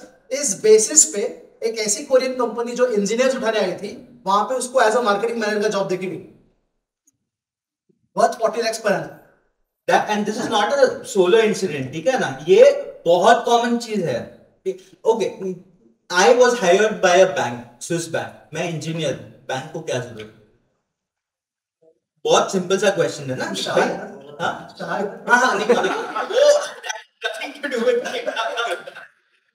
My being a Gujarati has nothing to do with how bank, लेकिन मेरे को नोट नहीं गिनने थे. So that is the thing, right? कि अगर आप IIT में जाते हो, they know कि you are very versatile. इसको हम जो सिखाना है सिखा देंगे 6 महीने में, right? Because you are trained in that way. ये बहुत बहुत ज्यादा important है. वो जो soft skills की बात कर रहा था मैं, that is something that you don't get, elsewhere. So that is very important. Placement companies को बुलाना, ठीक है, इतने बड़े बड़े कंपनीज को बुलाने के काम भी स्टूडेंट्स ही करते हैं. तो आपके नेटवर्क्स, आपके बड़े बड़े कंपनी में कॉन्टैक्ट्स, वो कितने बढ़ जाएंगे. You know someone directly from really well known company. तो ये काफी सारी, I said I could go on, but one question for Ram sir here. Sir, how many IITs and NITs are there in India? And what is the total number of seats? India में total जो है 23 IIT अभी present में है, और इसमें 17,000 के आसपास सीट है, ठीक है, और 31 NIT है, और इसमें अप्रोक्सीमेटली 24,000 सीट है. तो ये मतलब टॉप 40,000 में आना है बस, 12 लाख बच्चों में टॉप 40,000 में आना है to get into an IIT or NIT. Then there are triple ITs, there are CFTIs. I'll mention about later on, but we have to be on top 40,000 अगर हम JEE प्रिपेयर कर रहे हैं. One question to ma'am, Radhika ma'am, please explain in detail about the Inspire Scholarship. कि वो क्या है, कौन से बच्चों को मिलता है और कैसे मिलता है. So Inspire Scholarship is actually instituted by Department of Science and Technology, Government of India, and it has started when Dr. APJ Abdul Kalam was there, and it is particularly to promote pure science and pure research in pure science in the country. So there are two parts of Inspire program. One is Inspire Scholarship and another is Inspire Fellowship. So Inspire Scholarship is given to top one to those students who come in top 1% in 12th standard all over the country. So initially you will be selected if you are in top 1% in Maharashtra. Then you will have to apply on the central government's web portal, and then they will again scrutinize, and they will see, they will have different criteria like scrutinize all the data, and then they will check if you are in the top 1% in the country. So that scholarship is for top 1% students in the country who are in top 1% in the 12th standard result and who pursue pure science as their career. So this is for Inspire Scholarship. This is totally for 5 years. So the structure of the scholarship is every year they get 80,000 rupees, out of which 60,000 rupees are given to the student, and 20,000 out of the 20,000 rupees you can do a research project at any research institute in India, maybe IIT, IISER or IISc, anywhere, and government pays to the institute directly for the research project. And total 3 years of BSc and 2 years of MSc. So total period of 5 years this Inspire Scholarship is given. The next program is Inspire Fellowship, which is for the PhD. This is also a 5 years fellowship program.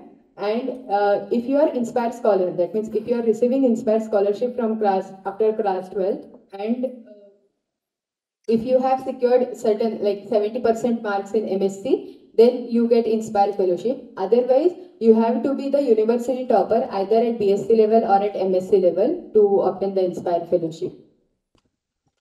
Okay, so the insight or the conclusion of that thing is to get an Inspire Scholarship or Fellowship, बहुत cream में हमको होना है, और जिसके लिए हमारा 12th grade का percentage जो है बहुत अच्छा चाहिए. So even if you crack entrances to get Inspire Fellowship Scholarship, आपका 12th बोर्ड का स्कोर बहुत इंपॉर्टेंट होना जरूरी है. एक टाइम ऐसा था जब वो या मैं हम लोग जब JEE दे रहे थे तो 12th बोर्ड को इतना वेटेज नहीं था. Even if you are 60%, if he is getting 60% all India rank 1 उसको आता है, और मैं 90% लाके मुझे ऑल इंडिया रैंक 100 आता है, तो भी वेटेज उसको ज्यादा है. ऐसे था, बट अभी ऐसा नहीं है. JEE के लिए मिनिमम कट ऑफ है, नीट के लिए कट ऑफ है, और ऑफ कोर्स स्कॉलरशिप के लिए तो है ही. So you have to be equally divide among boards as well as entrances. Yeah, if you are interested in research, then focus on 12. because if you want to do BSc. Otherwise, for BSMS programs and BTech engineering programs, JEE advanced result is also important. So one question now I had about MBBS. Ma'am की exactly MBBS course हा कसा structured आहे, किती वर्षाचा आहे, किती exams असतात, प्रॅक्टिकलला किती व्हॅल्यू आहे, थिअरीला किती व्हॅल्यू आहे आणि कसं लर्निंग होतं बेसिकली? MBBS 5.5 वर्षाचा कोर्स आहे. सो कसं असतं, पहिला वर्ष first year is basic like anatomy, biochemistry, basic जसं आपण अबकडं शिकतो तसं first year is always basic. मग सेकंड इयर असतं, third year minor, third year major, असे 4 वर्ष होतात आणि 1 वर्ष इंटर्नशिप. ह्याच्यामध्ये ॲट दी एंड प्रत्येक वर्षाच्या शेवटला एकदा एक्झाम होते, ते थिअरी प्रॅक्टिकल दोन्ही असतं. प्रॅक्टिकल्स आणि थिअरी इक्वल वेटेज असतं, रॅदर प्रॅक्टिकलचं जास्त भर दिलं जातं कारण पुढे जाऊन we are going to be practical doctor, not theory. Paper कोणच विचारणार नाही की तुमचं किती छान गेलेलं आहे, त्या उत्तरं बरोबर दिली आहेत का. What is more important is professional course. जसं आपण UG MBBS करतो, IIT बनतो, तर there is more of practicality in the subject. 10वी 11वी 12वी थेरॉटिकल आहे. Nobody is going to, that is your base, like foundation. You're not using it in your life. But here ahead, it's more of practicality, more of experiments in biochemistry, postmortem, like dissections. So, like you must be doing now, like it. Yeah. See, doing for MBBS, you have to have a love for it. ये बहुत ही अलग है. जैसे कि you don't do this normally. जैसे sir IIT कर रहे हैं, रिसर्च कर रहे हैं, ये हम नॉर्मली करते नहीं हैं. लेकिन जब हम उसमें एंटर करते हैं तो you should love the subject. You should have, जैसे नींद नहीं आती कि मुझको ये करना ही है, मुझे पढ़ना ही है, इसमें है क्या. You should have that curiosity in your head. So basically ऐसे है structure. See, while she was going with the MBBS structure, yesterday we had discussion. So she did mention one thing yesterday also, जो अभी आपने सुना कि it is more of practical knowledge and exposure than theory, which is again right. मान लो हम एक doctor के पास जा रहे हैं और हमारा पेशेंट लेटा हुआ है और पेशेंट को डॉक्टर ने ऐसे चीरफाड़ करके बोला कि अरे इसको जो बीमारी हुई है वो चैप्टर मैंने ऑप्शन में छोड़ा था, तो ये तो गया, ऐसे चलेगा क्या? नहीं चलेगा. So what are we taking you towards? इसके आगे आप जो भी पढ़ो उसको ढंग से पढ़ो, डेप्थ में पढ़ो. कुछ भी एग्जाम के लिए या मार्क्स के लिए मत पढ़ो, नॉलेज के लिए पढ़ो. ठीक है. So I have one last question for Ram sir, even Vaibhav sir can add to it, कि सर सब्जेक्ट्स का जो प्रिपरेशन है फॉर JEE PCM, तो उसको इक्वली प्रिपेयर करना चाहिए या फिर कोई पावर सब्जेक्ट लेके आगे जाना चाहिए और फिर उसको डिवाइड करना चाहिए? ये बहुत सारे बच्चे ये सोचते हैं कि चलो क्या होता है, JEE और मेंस की बात करें तो उसमें 40% का क्राइटेरिया होता है, अप्रोक्सीमेटली 40 to 50%, तो कॉलेज मिल जाता है. तो वो ये सोचता है कि ये 40% तो जो है ना, हम कोई 2 सब्जेक्ट प्रिपेयर करके या 1 सब्जेक्ट प्रिपेयर करके भी स्कोर कर सकते हैं, इतना होता. देखो आपके साथ होता क्या है, आप किसी बच्चे ने सोचा कि चलो मैं फिजिक्स को बहुत अच्छे तरीके से करता हूँ, मैथ और केमिस्ट्री को होल्ड करके रखते हैं, इसमें थोड़ा थोड़ा कर लेंगे. इस बात की क्या गारंटी है कि आपने फिजिक्स को बहुत अच्छे तरीके से किया, आप वहां पे पेपर देने जा रहे हो, फिजिक्स का पेपर सबसे टफ आ रहा है, अब क्या होगा आपका, अब बताओ. और मैथ और केमिस्ट्री का पेपर जो है ना इजी आया, होता है कई बार ऐसा कि कोई एक पेपर टफ आ गया और एक इजी आ गया, तो क्या करोगे आप तो गए वहीं पे. दूसरी बात जो है, जो एग्जाम का पैटर्न है वो ऐसा होता है कि 30% क्वेश्चन आपको थोड़े से इजी लेवल के मिलेंगे, आगे के 30% क्वेश्चन जो है आपको थोड़े से एवरेज है ना, और लास्ट के जो है ना 40% क्वेश्चन जो है आपको टफ मिलेंगे. तो आप क्या चाह रहे हो कि हम जो है 3 सब्जेक्ट में जो है ना थोड़ा थोड़ा स्कोर करने की जगह या तीनों को बैलेंस करने की जगह, ठीक है, एक सब्जेक्ट को पूरी तरह से पिक पे ले जाना चाह रहे हो. तो आपको क्या करना पड़ेगा, इजी वाले सब बच्चे सही करेंगे, एवरेज वाले भी मैक्सिमम बच्चे सही करेंगे. तो आपने अगर टफ में जितना टाइम लगाया टफ क्वेश्चन सॉल्व करने में, उतने ही समय में आपने टफ में भी पॉसिबल आप पूरा नहीं कर पाओ, कोई नहीं कर पाता, टॉपर भी नहीं पूरा 100% स्कोर कर पाता है. तो आप 20% टफ में जब तक स्कोर करोगे, मैं भी पॉसिबिलिटी है कि 30 इधर फिजिक्स में, केमिस्ट्री में और 30% इधर मैथ में, कोई दूसरा बच्चा इजी क्वेश्चन स्कोर कर ले, जो जिसका स्ट्रेंथ आपसे कम था, तो सिलेक्शन उसका होगा, उस बच्चे का। और अच्छा रैंक के लिए जो है ना, आपको तीनों सब्जेक्ट बैलेंस होना चाहिए, तीनों सब्जेक्ट बैलेंस होना चाहिए, तभी आप अच्छा रैंक ले आओ पाओगे। और हो सकता है वहां पे, इसलिए ये है, और मैं भी पॉसिबल है, अगर एक सब्जेक्ट लेके आप जाओ तो हो सकता है कि आप सिलेक्शन से बाहर जा सकते हो। क्यों? क्योंकि वो सब्जेक्ट आपका मतलब कि सही नहीं रहा, वो सब्जेक्ट आपका बेकार चला गया, ठीक है, या तो टफ आ गया, तो वहां पे कैलकुलेशन में उलझोगे आप, ठीक है। और इसके बाद क्या होगा, दूसरा सब्जेक्ट भी आपने सोचा था कि मतलब थोड़ा थोड़ा कर लेंगे, वहां पे भी आपका मार्क्स घटेगा, ठीक है। दूसरी बात जो है ना, हमेशा आप जो है ना तीनों सब्जेक्ट को इक्वली बैलेंस करो, जो ठीक है, किसी में ज्यादा इंटरेस्ट आ गया तो थोड़ा सा ज्यादा हो सकता है, लेकिन तीनों बैलेंस करने से बेनिफिट ये मिलेगा कि आप जिस समय पेपर अटेम्प्ट करोगे, तो हम लोग भी क्लास में भी इधर भी सिखाते हैं कि हमेशा सेलेक्टिव वे में पेपर अटेम्प्ट करो। आपको भी पता है कि जेई एडवांस का पेपर 100% सॉल्व नहीं होने वाला, किसी से भी नहीं होता। तो वो लोग क्या करते हैं, थोड़ा सा चेक करने के लिए इनिशियली में कभी कभी क्या करते हैं, 2-3 क्वेश्चन जो है ना टफ डाल देते हैं हर सब्जेक्ट। आपने क्या क्या पेपर उठाया, ठीक है, कुछ पढ़ा, इसके बाद क्या क्या सॉल्व करना शुरू कर दिया। फर्स्ट क्वेश्चन नहीं बना आपसे, थोड़ा सा उस समय क्या होता है कि हमको पता नहीं होता है कि हमारा क्या लेवल है, ठीक है, तो आपके दिमाग में जो निगेटिविटी बढ़ना शुरू हो जाता है कि अरे हमसे नहीं बना, दूसरा नहीं बना, आप यकीन मानो आपका हाथ कांपना शुरू हो जाएगा, वहां पे आप नहीं कर पाओगे। उस चक्कर में आप क्या करोगे, नेक्स्ट जो क्वेश्चन है इजी क्वेश्चन, उसमें भी गलती करोगे। तो आपको क्या करना है पता है, पेपर में जो है ना, तीनों पेपर को 5 मिनट टाइम दो, देखो एक बार रिव्यू करके देखो, और जो इजी क्वेश्चन है उसको सेलेक्ट करो। आपको 5 सेलेक्टिव राउंड वाइज पेपर है, 5 क्वेश्चन आपने क्या क्या मैथ से सेलेक्ट किया, 5 क्वेश्चन आपने फिजिक्स से, 5 क्वेश्चन केमिस्ट्री से सेलेक्ट किया। अब इसको बहुत केयरफुली आप सही करो, क्योंकि ये क्वेश्चन जितने भी लोग बैठे हैं, जितने भी स्टूडेंट जो है ना एग्जाम में बैठे हैं, सबका सही होने वाला है। हो सकता है किसी का 1-2 गलती हो। इसको 5-5 15 क्वेश्चन हो गए आपके, ठीक है, तो 15 क्वेश्चन में आप कहां पहुंच गए, 60 मार्क्स पे पहुंच गए, ठीक है। आगे के फिर क्या करो, दूसरे राउंड में उसमें से भी आपको 5-5 सेलेक्ट करो, मिल जाएंगे आपको, देखा दिखाया को क्वेश्चन मिल जाएगा। देखो क्वेश्चन रिपीट नहीं होता, लेकिन कंसेप्ट रिपीट होता है, कंसेप्ट लिमिटेड है। तो कंसेप्ट रिपीट है तो उस टाइप का क्वेश्चन जो आप सॉल्व किए रहोगे, कहीं ना कहीं दिख जाएगा, अच्छा उससे मिलता जुलता, एग्जैक्टली सेम नहीं मिलेगा, मिलता जुलता दिखेगा, तो आपको लगा रहे नहीं इसमें ऐसा करना है, तो सॉल्व हो जाएगा। फिर 5-5 क्वेश्चन सेलेक्ट करो। आप क्या किए हो, 15-15 क्वेश्चन पे कितने हो गए, 120 मार्क्स, आप क्या हो, सेलेक्ट हो गए। आपको ये पता चल गया कि हम सेलेक्ट हो गए, ठीक है।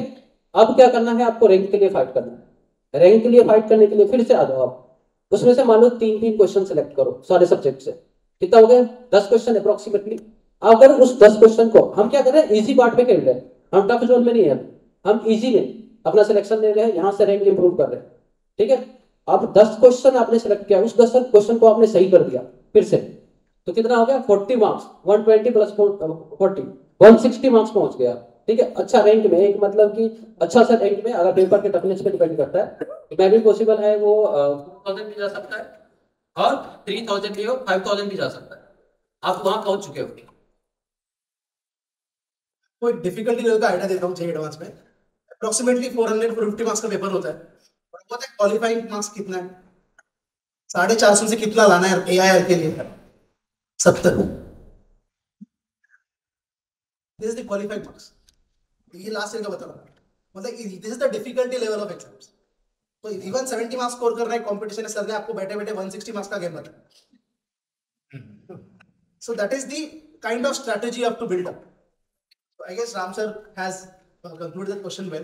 And towards the end of the session, before we all leave for the great match today, आज का जो सेशन है उसको सारे एंगल से सम अप करने के लिए हमारे जो एक्सपर्ट टीचर्स हैं उनसे कुछ इनपुट्स लेके, यहाँ जो पूरा पैनल बैठा है इनसे इनपुट्स लेके, कहीं ना कहीं 17 साल का जो एक्सपीरियंस है, लोग साइंस में डील कर रहे हैं, we have been producing rankers in boards, CET, JEE, NEET, KVPY etcetera etcetera etcetera, एक समेटिव इंफॉर्मेशन, एक समेटिव कंक्लूजन डिस्कशन जो है उसको प्रेजेंट करते हैं आज के लिए, and then we can close. Now here science एक क्वेश्चन ऑफ करियर से हमको पता ऑलरेडी है, उसमें कोई नई बात नहीं है, but how do we proceed with that, अगर हम आगे जाएं। सो एक नटशेल में अगर मुझे कुछ मेजर साइंस करियर्स को हाईलाइट करना होगा, so what are they, there is engineering, medicine, research, pharmacy, defence, architecture, agriculture, aviation, forensics, marine, food technology, civil services, biotech, microbio, genetics and merchant navy. We were supposed to have Himay Fumake, one of our ex-students from Merchant Navy here. We were supposed to have Vasudev Samant, who has done MS, again an ex-student of Real Academy from US, who was supposed to be here. But due to some projects, they were not able to be present. ये सारे career options हैं. अब of course सारे के सारे यहाँ पे cover नहीं हो पाए due to time constraint, but we can individually discuss them all separately. Moving forward now, in the most simplest way career क्या है? तो करियर आपके लाइफ का more than half journey, more than half part है. Approximately आप लोग की as अभी 15-16 है, 10th में हो ना, 14-15-16. यहां से आगे 8 साल जो आप करोगे उसको हम बोलेंगे education, graduation, post graduation etcetera etcetera. और उसके बाद आप काम शुरू करोगे अप्रोक्सीमेटली 20-23 के आसपास, और वहां से 60-63 पे रिटायरमेंट होती है, राइट? आज के रेट में average human life is around 80-75. Sitting doctors here, जिस तरह से हम पोल्यूशन कर रहे हैं अपने 75 के भी मान लो, but let us say if we reach up to 70-75, तो उसमें से 40 साल किसमें जाने वाला? करियर में. तो 70 साल की जिंदगी में 40 साल करियर में जाने वाला है, तो मोर देन हाफ लाइफ किसमें जा रहा है? करियर में. तो वो करियर अच्छा होना चाहिए, मतलब मुझे पसंद आना चाहिए. वो करियर अच्छा होना चाहिए, मतलब पीसफुल होना चाहिए, और वो करियर डेफिनेटली अच्छा होना चाहिए, उसके अच्छे पैसे मिलने चाहिए. तो अगर करियर इतना इंपॉर्टेंट एस्पेक्ट है, तो उसका डिसीजन मेकिंग भी मुझे बहुत वाइजली करना है. मुझे मेरा फ्रेंड ये कर रहे हैं इसलिए मैं ये करूंगा, या फिर इसमें मेहनत कर मैं इसलिए ये कर लेता हूं. This is not the way you need to take your steps ahead. In fact Rajesh sir का एक स्टेटमेंट है कि अगर आप यहां से 8 साल बहुत अच्छी मेहनत कर लेते हो, तो आगे के 40 साल आप आराम करोगे, रादर इजी लाइफ होगी आपकी. और यहां से 8 साल अगर आपने चिल मारा, आराम किया, एंजॉय किया, तो आगे 40 साल का स्ट्रगल आपको है. So the choice is yours. Moving forward, so I'll once again take you all through very fast to JEE CET and NEET. JEE is an exam, JEE mains नाम का एग्जाम जो इंजीनियरिंग एंट्रेंस है. 11th 12th NCERT का syllabus है. Physics, chemistry, maths 25 questions each. Total paper है 75 questions, 4 marks each. Paper हो गया 300 marks का. वहां पे नेगेटिव मार्किंग है, मतलब एक क्वेश्चन अगर राइट आता है तो मुझे 4 मार्क्स मिलेगा, रॉन्ग पे आई विल गेट -1. 300 में से क्वालिफाई मार्क्स अगर मुझे पूछे तो 90 मार्क्स पे क्वालिफिकेशन होता है. अगर 90 भी आप लाते हो तो क्वालिफाई होता है. लेकिन क्वालिफाई मिलना मतलब मैं IITian बन गया क्या?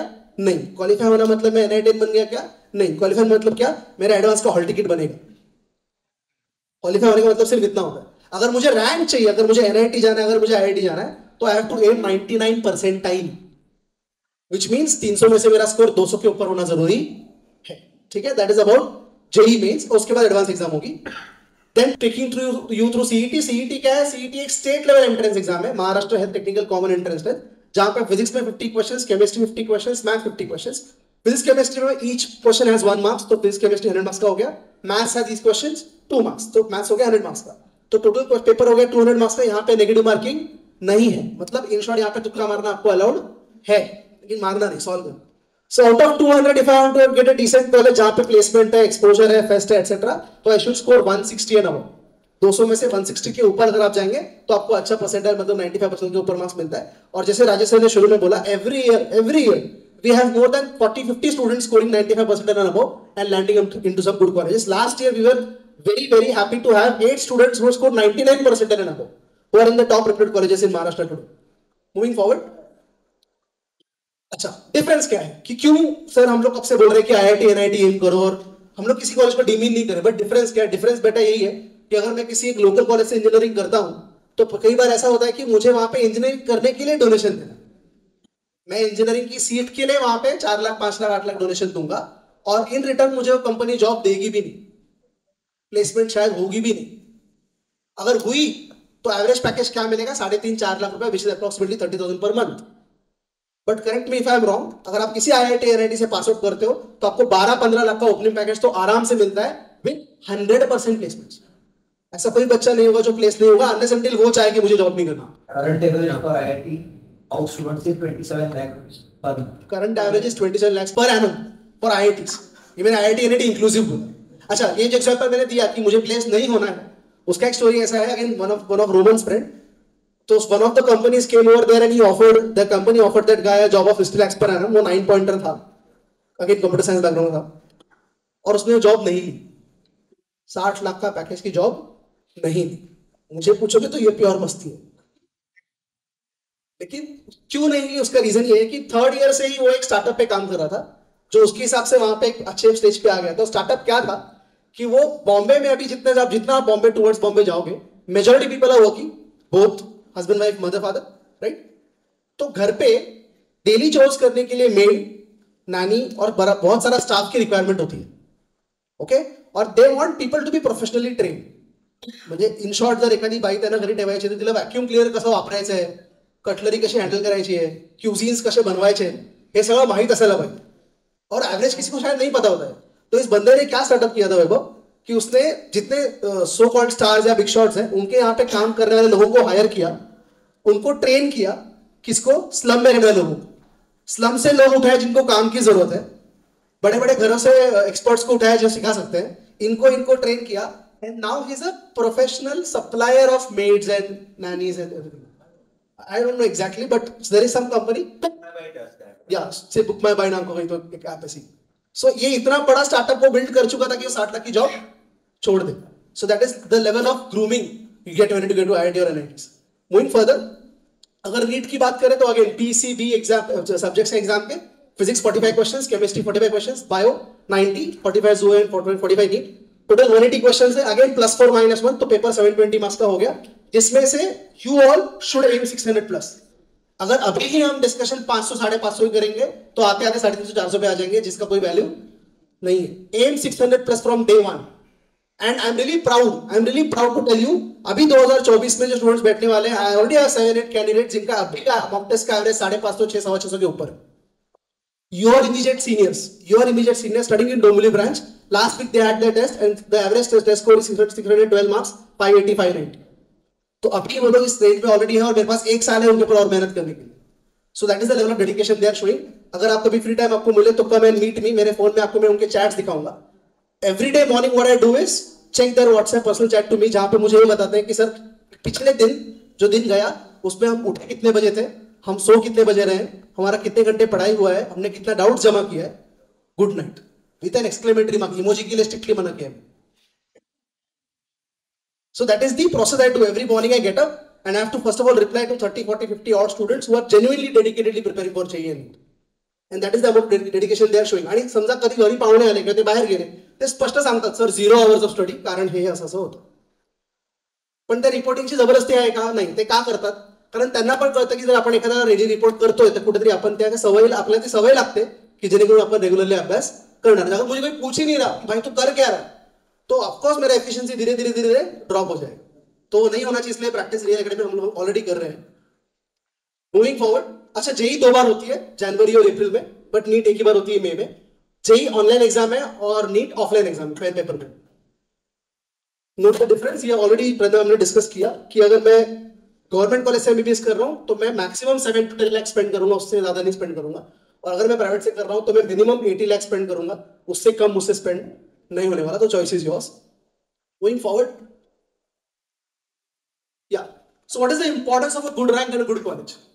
See, ही सगळी खाटाटोप का चालू आहे, म्हणजे आपण हा सेशन का ठेवलं की तुम्ही आज संडेला वर्ल्ड कपच्या दिवशी ते का आला, पेरेंट्स एंड स्टूडेंट्स. वो एक छोटा बच्चा आया कब से, उसको कुछ पल्ले नहीं पड़ रहा, फिर भी वो सुन रहा है सब कुछ बैठे.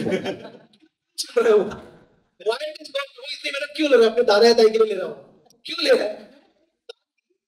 सबका जो कॉमन ड्रीम है वो फुलफिल हो. और वो क्या है? एक दिन आप लोग एक अच्छी जगह लैंड अप हो जाओ. व्हाट इज अच्छी जगह? सम गुड प्राइवेट और government sector paying you good. वो कब होगा? जब मैं एक अच्छे कॉलेज से एक अच्छी डिग्री करूंगा. मैं एक अच्छे कॉलेज से अच्छी डिग्री कब करूंगा? जब +2 में और एंट्रेंस में मेरे अच्छे मार्क्स आएंगे. और +2 में और एंट्रेंस में अच्छे मार्क्स कब आएंगे? जब ये 2 साल में वो सारी चीजें करूंगा जो इन लोगों ने बोली है करने के लिए, और वो नहीं करूंगा जो इन्होंने बोला कि भाई मत कर. राइट? जिसका आइडियल तरीका और ideal stage is to start early. ठीक है. So what is the advantage? You get better internships, better placements, options for joining companies, get better practicals and lectures. ये तो बहुत बड़ा मुद्दा है. वैभव सर ने एक लाइब्रेरी को डिस्क्राइब करने में 5 मिनट लगाया.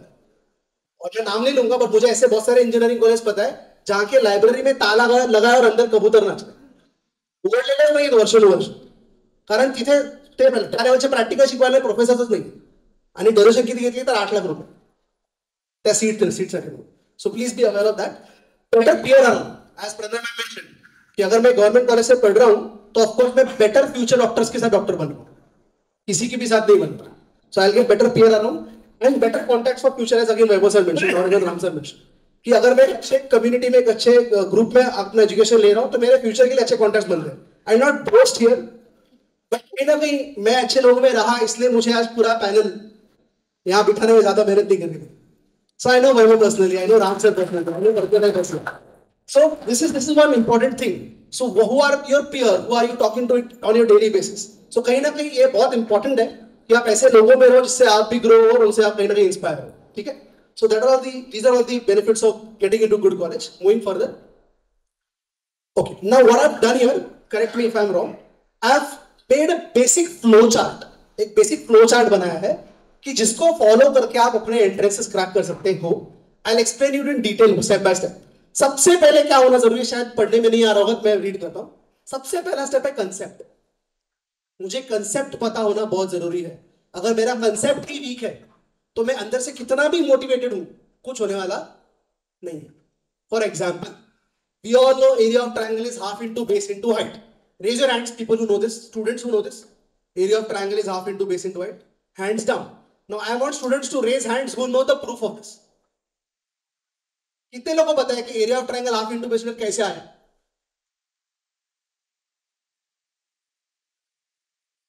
See, the problem is the way we are taught till 10th standard, we are directly given formula. ये formula ले, इस पे वैल्यू डाल, आंसर निकाल. बट वैभव आज तक उसको पता ही नहीं. So that's the difference. तुमने बहुत सारे फॉर्मूले बचपन से यूज किए, तुमको पता भी नहीं आया कहां से. या कौन बोला? हाँ बोला. So Ohm's law क्या है? V equal to I. ऐसा है ही नहीं Ohm's law. Ohm's law says current flowing is proportional to voltage. और वहां पे कांस्टेंट R आता है जो यहां जाता है. Am I right? Pure physics, right? So Ohm's law is not V equal to I. वो तो फाइनल उसका स्टेप है. तो कहीं ना कहीं हमको हमारे क्या क्लियर होना चाहिए?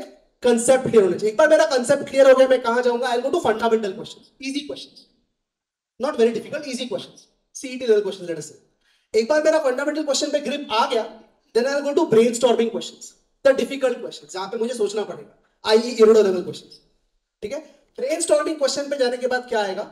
डाउट आएगा. अच्छा, डाउट ये एक बहुत बड़ा मुद्दा है. Again don't get offended, don't take it personally. पण माझ्याकडे बरेच पालक किंवा स्टुडंट्स येतात, ते सांगतात की हा आमचा सोन्या खूप शांत आहे. सोन्याशी आम्हाला एक शाळेत एक कंप्लेंट नाही 10 वर्ष. तो आपला गप जातो, गप येतो, कोणाशी काय बोलत नाही, काय नाही. सोन्याने बोललं पाहिजे. सोन्याला जेई नीट क्रॅक करायचे, he has to talk, she has to talk. ठीक है, आप इंट्रोवर्ट हो, आपको क्लास में पॉसिबल नहीं, no issues. You meet your teachers after class, but you have to talk to teachers. There is a reason Vaibhav और me और even Ram sir are still in contact with our teachers. हम अभी भी हमारे teacher से contact में हैं, अभी करियर में होते हो. तो आप सोचो हम जब पढ़ रहे तो हमने कितना सर खाया रहेगा. हम why are we here, like teachers क्यों रखे गए? ताकि आपको निचोडो, पिळून काढा त्यांना. माझ्या स्टुडंट होता अलिबागला एक संस्कार राऊत म्हणून, त्याला बघितलं की टीचर्स पळायचे का, तो जाम डोकायचं. आफ्टर लेक्चर आधा पौना घंटा बैठता था. Jinal Tukle, one of the MBBS and gold medallist from Real Academy, I wish you would have been here. वो कहीं प्रैक्टिस कर रही है ऑलरेडी. उसके बारे में स्पेशलिटी ये थी कि वो 1.5 घंटा लेक्चर बैठती थी और पौना घंटा 1 घंटा नोट्स लिख देती. टीचर्स को ये खौफ होना चाहिए कि मेरे को प्रिपेयर्ड जाना है अंदर, ये कुछ पूछना नहीं. That is a doubt solve that is required. अगर आप बहुत टैलेंटेड हो और आप डाउट सॉल्व नहीं करते, आप अपने क्वेश्चंस नहीं पूछते, आप शाय हो, तो आपके रिजल्ट्स पे, आपके रैंक्स पे बहुत बड़ा इफेक्ट आने वाला है. Please get out of it. तो ब्रेनस्टॉर्मिंग क्वेश्चन पे आप 2 स्टेज आते हैं. एक डाउट आता है और एक extra practice, exhaustive practice. So doubts आया तो you will go to doubt solving. Doubt solving के लिए क्या क्या प्रोविजन है? तो ऑफकोर्स 1-to-1 सॉल्विंग तो है, इसके अलावा 1-to-1 लाइव सेशंस भी है. लेकिन ये प्रॉब्लम बहुत सालों से फेस करने के बाद रियल एकेडमी ने इस पे सोचा और हमने उसके ऊपर भी सोल्यूशन निकाला की मान लो बच्चा इंट्रोवर्ट, सोन्याला बोलायचंच नाही तरी सोन्याचे डाउट सॉल्व झाले पाहिजे. तो वहां पे what we have done, we have created a real genie channel. Telegram पे एक चैनल है रियल जिनी नाम से. आप एक पेपर पे लिख के या टाइप करके या इमेज किसी भी तरह आपका डाउट वहां तक पहुंचा दो. There is a full-time teaching staff sitting at Real Academy office, a team of IITians and NITians and doctors who are given this job of solving the doubts. वो डाउट सॉल्व करेंगे, उसका image form में, video form में, किसी भी form में आपको solution आपको देंगे विदिन 48 आवर्स. सो ती एक प्रोविजन ठेवलेली आहे जेणेकरून मुलांचे डाउट सॉल्व झाले पाहिजे. So after doubts have been solved, again you come back where brainstorming. ये लूप चलेगा थोड़े दिन, ये लूप चलेगा थोड़े दिन, जब तक आप यहाँ पे कॉन्फिडेंट नहीं हो जाओ. एक बार कॉन्फिडेंट आ जाता है, you go to exhaustive practice. I have to solve. See, अगर मैं नीट स्टूडेंट हूं तो मुझे लास्ट में 180 क्वेश्चन अटेम्प्ट करना है मई 2026 में. लेकिन वो 180 क्वेश्चंस एफिशिएंटली अपीयर करने के लिए मुझे 2 साल में 18,000 क्वेश्चन सॉल्व करने चाहिए. फिर अगर मैं जेई स्टूडेंट हूं, मुझे 75 क्वेश्चन लास्ट में अटेम्प्ट करने हैं, तो मुझे 7,500 question Ram sir minimum practice करने चाहिए, ज्यादा करने चाहिए. So exhaustive practice is a very important step here. एक बार आप यहाँ तक आ जाओ, then we start testing you.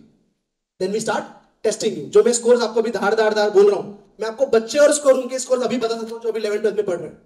With their week, Gayatri ने बोला ना कि मार्क्स कम आए तो सचिन सर का मैसेज आता है स्कोर क्यों कम आया. Why is that happening? Because you have a regular track of what are you doing with your marks. मेरे पास अगर एक स्टूडेंट है जो नीट एक्सपेक्टेड टॉपर है तो मुझे पता है कि उसका ऑर्गेनिक केमिस्ट्री वीक है, उसको मार्क्स वहां नहीं आ रहे. Why? Because tests have been very rigorously happening. Test दो पैटर्न से होता है, या तो पार्ट टेस्ट होता है जिसको हम चैप्टर टेस्ट बोलते हैं, या तो मॉक टेस्ट होता है. मॉक टेस्ट मतलब क्या कि अगर मुझे फाइनल जेई पीसी पे देना है ऑनलाइन, वहां पे क्वेश्चन पैलेट कैसा होता है, सिलेक्ट कैसे करने का, डी सिलेक्ट कैसे करने का, ये मुझे करना है. और ये मैंने 2 साल किया ही नहीं. 2 साल में पेन पेपर में टेस्ट दे रहा हूँ और सीधा जेई पे पीसी पे दे रहा हूँ, तो आई पॅनिक. स्क्रीन मध्ये काय चाललंय काय नाही, सिलेक्ट काय मला कळणार नाही, मी विचारायला स्टार्ट करा, माझा टाइम वेस्ट होणार. तर ते होऊ नये म्हणून आपण आतापासून 2 वर्ष मुलांना कसली प्रॅक्टिस देतो, मॉक टेस्टची प्रॅक्टिस. सो आपल्याकडे एक पोर्टल आहे, त्या पोर्टलवर मोर दॅन 13 लाख क्वेश्चन्स आहेत, ज्यातले टेस्ट आपण जनरेट करतो आणि त्या टेस्टवरनं मुलं घरी लॅपटॉपवर किंवा पीसीवर टेस्ट देऊ शकतात. फोनवर टेस्ट देऊ नका हे आम्ही सांगतो, कारण टेस्ट देतो वरून नोटिफिकेशन आलं, कोणीतरी कमेंट केलं, लाईक केला, मुलगा लागला चॅट करायला लाजायला. So that should not happen. सो आप टैब पे दो या फिर पीसी पे दो या फिर लैपटॉप पे टेस्ट दो. सो मॉक टेस्ट आता है, चैप्टर टेस्ट आता है. अच्छा ये सब क्यों, ये सब क्यों?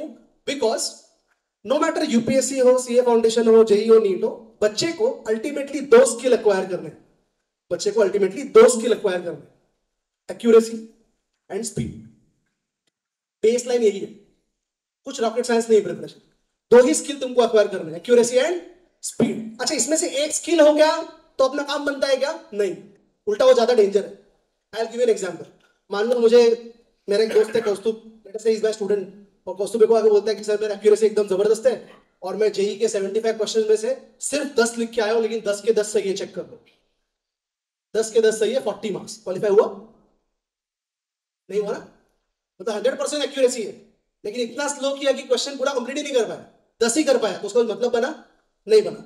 मान लो मेरे पास एक दूसरा स्टूडेंट है जिसका नाम है Vasudev, he is again friend of mine, academic friend of my friends, और वो बोलता है कि मैं बहुत फास्ट हूं और मैं इतना फास्ट पेपर लिख के आया कि मैं पेपर कंप्लीट करके आधा घंटा बस सोया था. और घर आके पता चलता है कि 75 में से उसने 75 अटेम्प्ट किए थे, इसमें से 15 ही सही है, 60 गलत है. तो 15 सही, 15 फोर 60, 60 गलत, वापस -60 स्कोर क्या हो गया? वो क्वालिफाई. मतलब सर आपने बोला फास्ट करना है, लेकिन रॉन्ग है, छोड़ो ना, फास्ट तो कर रहा हूं, इसका मतलब है नहीं है. सो अल्टीमेटली तुमको क्या एक्वायर करना है? Accuracy and speed. उसमें भी पहले accuracy, you have to first get accurate and then talk of speed. So once accuracy is achieved, हम लोग क्या स्टार्ट करते हैं? हम लोग टाइम बाउंड सॉल्विंग स्टार्ट करते हैं. अब टाइम बाउंड सॉल्विंग के लिए अगेन वी हैव 2 सोर्सेस. अपने पास एक ई लाइब्रेरी है जहां पे एम्पल ऑफ क्वेश्चंस अवेलेबल है. उसके अलावा विल डेफिनेटली लाइक दिस, हम लोग जब पढ़ रहे थे तो हमको हर एक बुक ना फिजिकली अरेंज करना पड़ता था. डीसी पांडे के सारे volumes, HC Verma, Resnick Halliday, Solomons, Morrison Boyd, doctor Ali, ये सारे बुक्स हमको फिजिकली मैनेज करने पड़ते थे. Today Real Academy has an e library. वहां पे all the important books have been scanned and stored. On one click you will get all the important books for you to solve. So ऐसा कभी कोई stage नहीं आएगा जहां पे आप मुझे बोल पाओ कि सचिन सर मेरे इस चैप्टर के क्वेश्चंस ही खत्म हो गए, और तो ऐसा होगा ही नहीं, ये मेरी गारंटी है. बिकॉज हमने बैंक तो बना दिया है, हम और क्या कर रहे हैं? बैंक रोज भर रहे हैं. So daily questions are being added there. So that will be, always be available for you to do time bound practice. एक बार time bound practice आ गया तो we'll go to speed and accuracy, और उसके लिए different sources है. In the process of preparing, there is one thing which is very important, and that is one-to-one mentorship. There has to be a person who is looking into you individually, who is looking into your preparation individually.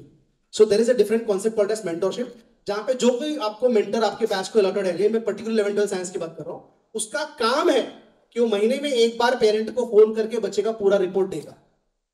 एब्सेंटीज्म, regularity, test score क्या है क्या नहीं है. फिर वो call आपने receive नहीं किया तो आप कॉल बैक करो, डेफिनेटली दोबारा भी करेगा, लेकिन वो कॉल हमारे एंड से डेफिनेटली होगा, बिकॉज उसका मंथली रिपोर्ट और एनुअल रिपोर्ट हम खुद बनाते हैं. ठीक है. Now coming to what do we offer. So definitely in this hall there are students after this session who have decided, पहले उनकी जगह पे सिर्फ इंजीनियरिंग था, आज सब सुन के बोले नहीं engineering IIT. In this hall definitely there are students who are into engineering but they say IIT में करूंगा प्रिपेयर, नहीं हुआ तो I'll go for at least NIT. There are students who are planning for going for government MBBS. Now there are also students who are planning plain research. So is Real Academy offering coaching for all of them? Definitely. हर एक batch के लिए coaching available है. If you're going to go for JEE and NEET, you have to have college integrated system that is available with Real. Yes. If you want to go for research, you have to have plain boards batches. Yes. So Super ICB, EB Plus, EB boards batches है, अलग अलग batches है. हर batch की कुछ functioning requirements है, हर batch की कुछ procedure है. कौन से बैच की रिक्वायरमेंट आपको है, उसके क्या डिटेल्स है, इसके लिए आप सेपरेटली दर्शना मैम या दीपक सर को मिल सकते हो. लेकिन मोस्ट इंपॉर्टेंटली आप जब आज आए तो आपको एक शीट मिला. उस शीट में दो चीजें पूछी हमने. एक कि आपको कुछ क्वेश्चंस हो जो पैनलिस्ट के पास हमको पहुंचाना हो, और दूसरा आपके प्रॉब्लम्स इन 10th स्टैंडर्ड. अभी जो 10वीं प्रिपरेशन आप कर रहे हो उसमें आपको कुछ प्रॉब्लम्स है क्या, सब्जेक्ट पे कुछ हेल्प चाहिए क्या, कुछ डाउट्स है क्या. तो it is a genuine request from my and कि सबसे पहला काम ये करो कि उसको भरो. आज ही जाने के पहले भरो, उसको सबमिट करो जाते हो. क्यों? आप जब वो भर के दोगे तो पहला सेशन हम क्या लगाएंगे, आपका राजेश सर के साथ सेशन लगाएंगे, ताकि आप पहले तो बोर्ड एग्जाम के लेक्चर प्रिपेयर करो. Of course, JEE, NEET, advanced, everything is important. What is most important? The board exam. So please make it a point कि आप सबका individual session राजेश सर के साथ होगा with parents within coming 2-3 weeks. और वो कब होगा? जब वो शीट आज आप भर के जाते वक्त देके जाओगे.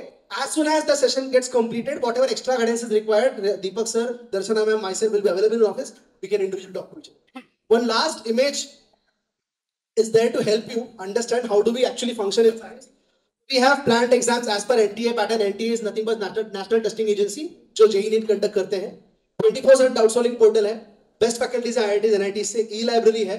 रियल एकेडमी का आइडियल सीक्वेंस है चैप्टर्स को रन करने का. फॉर एग्जांपल अगर मैं स्टेट बोर्ड से हूं लेकिन मुझे JEE अपेयर करना है, तो चैप्टर्स का सीक्वेंस फिक्स होना चाहिए, इसको हम लेके जाए, नहीं तो बच्चा मिक्स हो जाए बोर्ड में और एंट्रेंस में. उसके बाद देयर इज एडवांस लर्निंग. हाँ, that is one important two. बच्चा बोलता है सर ऑफ कोर्स ठीक है, मैं JEE पढ़ूंगा, मैं NEET पढ़ूंगा, मुझे NCERT पढ़ना पड़ेगा, लेकिन आपने बोला बोर्ड में 75 चाहिए, उसका क्या? बिकॉज ICB बैच जो है एंट्रेंस वाली, वहां तो हम NCERT पढ़ा रहे, मेरा बोर्ड कैसे होगा? तो बॉस, बोर्ड का 100% करिकुलम का रिकॉर्डेड लेक्चर्स का ऐप आपके हाथ में मिलेगा. ईच एंड एवरी सब चैप्टर, सब टॉपिक्स, सब note, question will be solved and given to you. Real academy के अगर आप you all from Dombivli branch, D block, अगर आप बच्चों को पता होगा, डी ब्लॉक में अंदर एक स्टूडियो है, वहां पे एक स्मार्ट बोर्ड है. तो वहां पे हमारे टीचर्स ने पूरा स्टेट बोर्ड का करिकुलम रिकॉर्ड करके रखा हुआ है. It is more than 600 hours है सपोज. वो पूरा करिकुलम फ्री ऑफ कॉस्ट हम रियल के बच्चों को प्रोवाइड करेंगे, ताकि उनका बोर्ड्स इफेक्ट ना हो और एट द सेम टाइम वो NCERT को फोकस कर पाए. There are structured study materials and there is unlimited questions for DPPs because daily practice questions are important. So all of this is already there. Abundance of result is already there. Good teachers already there.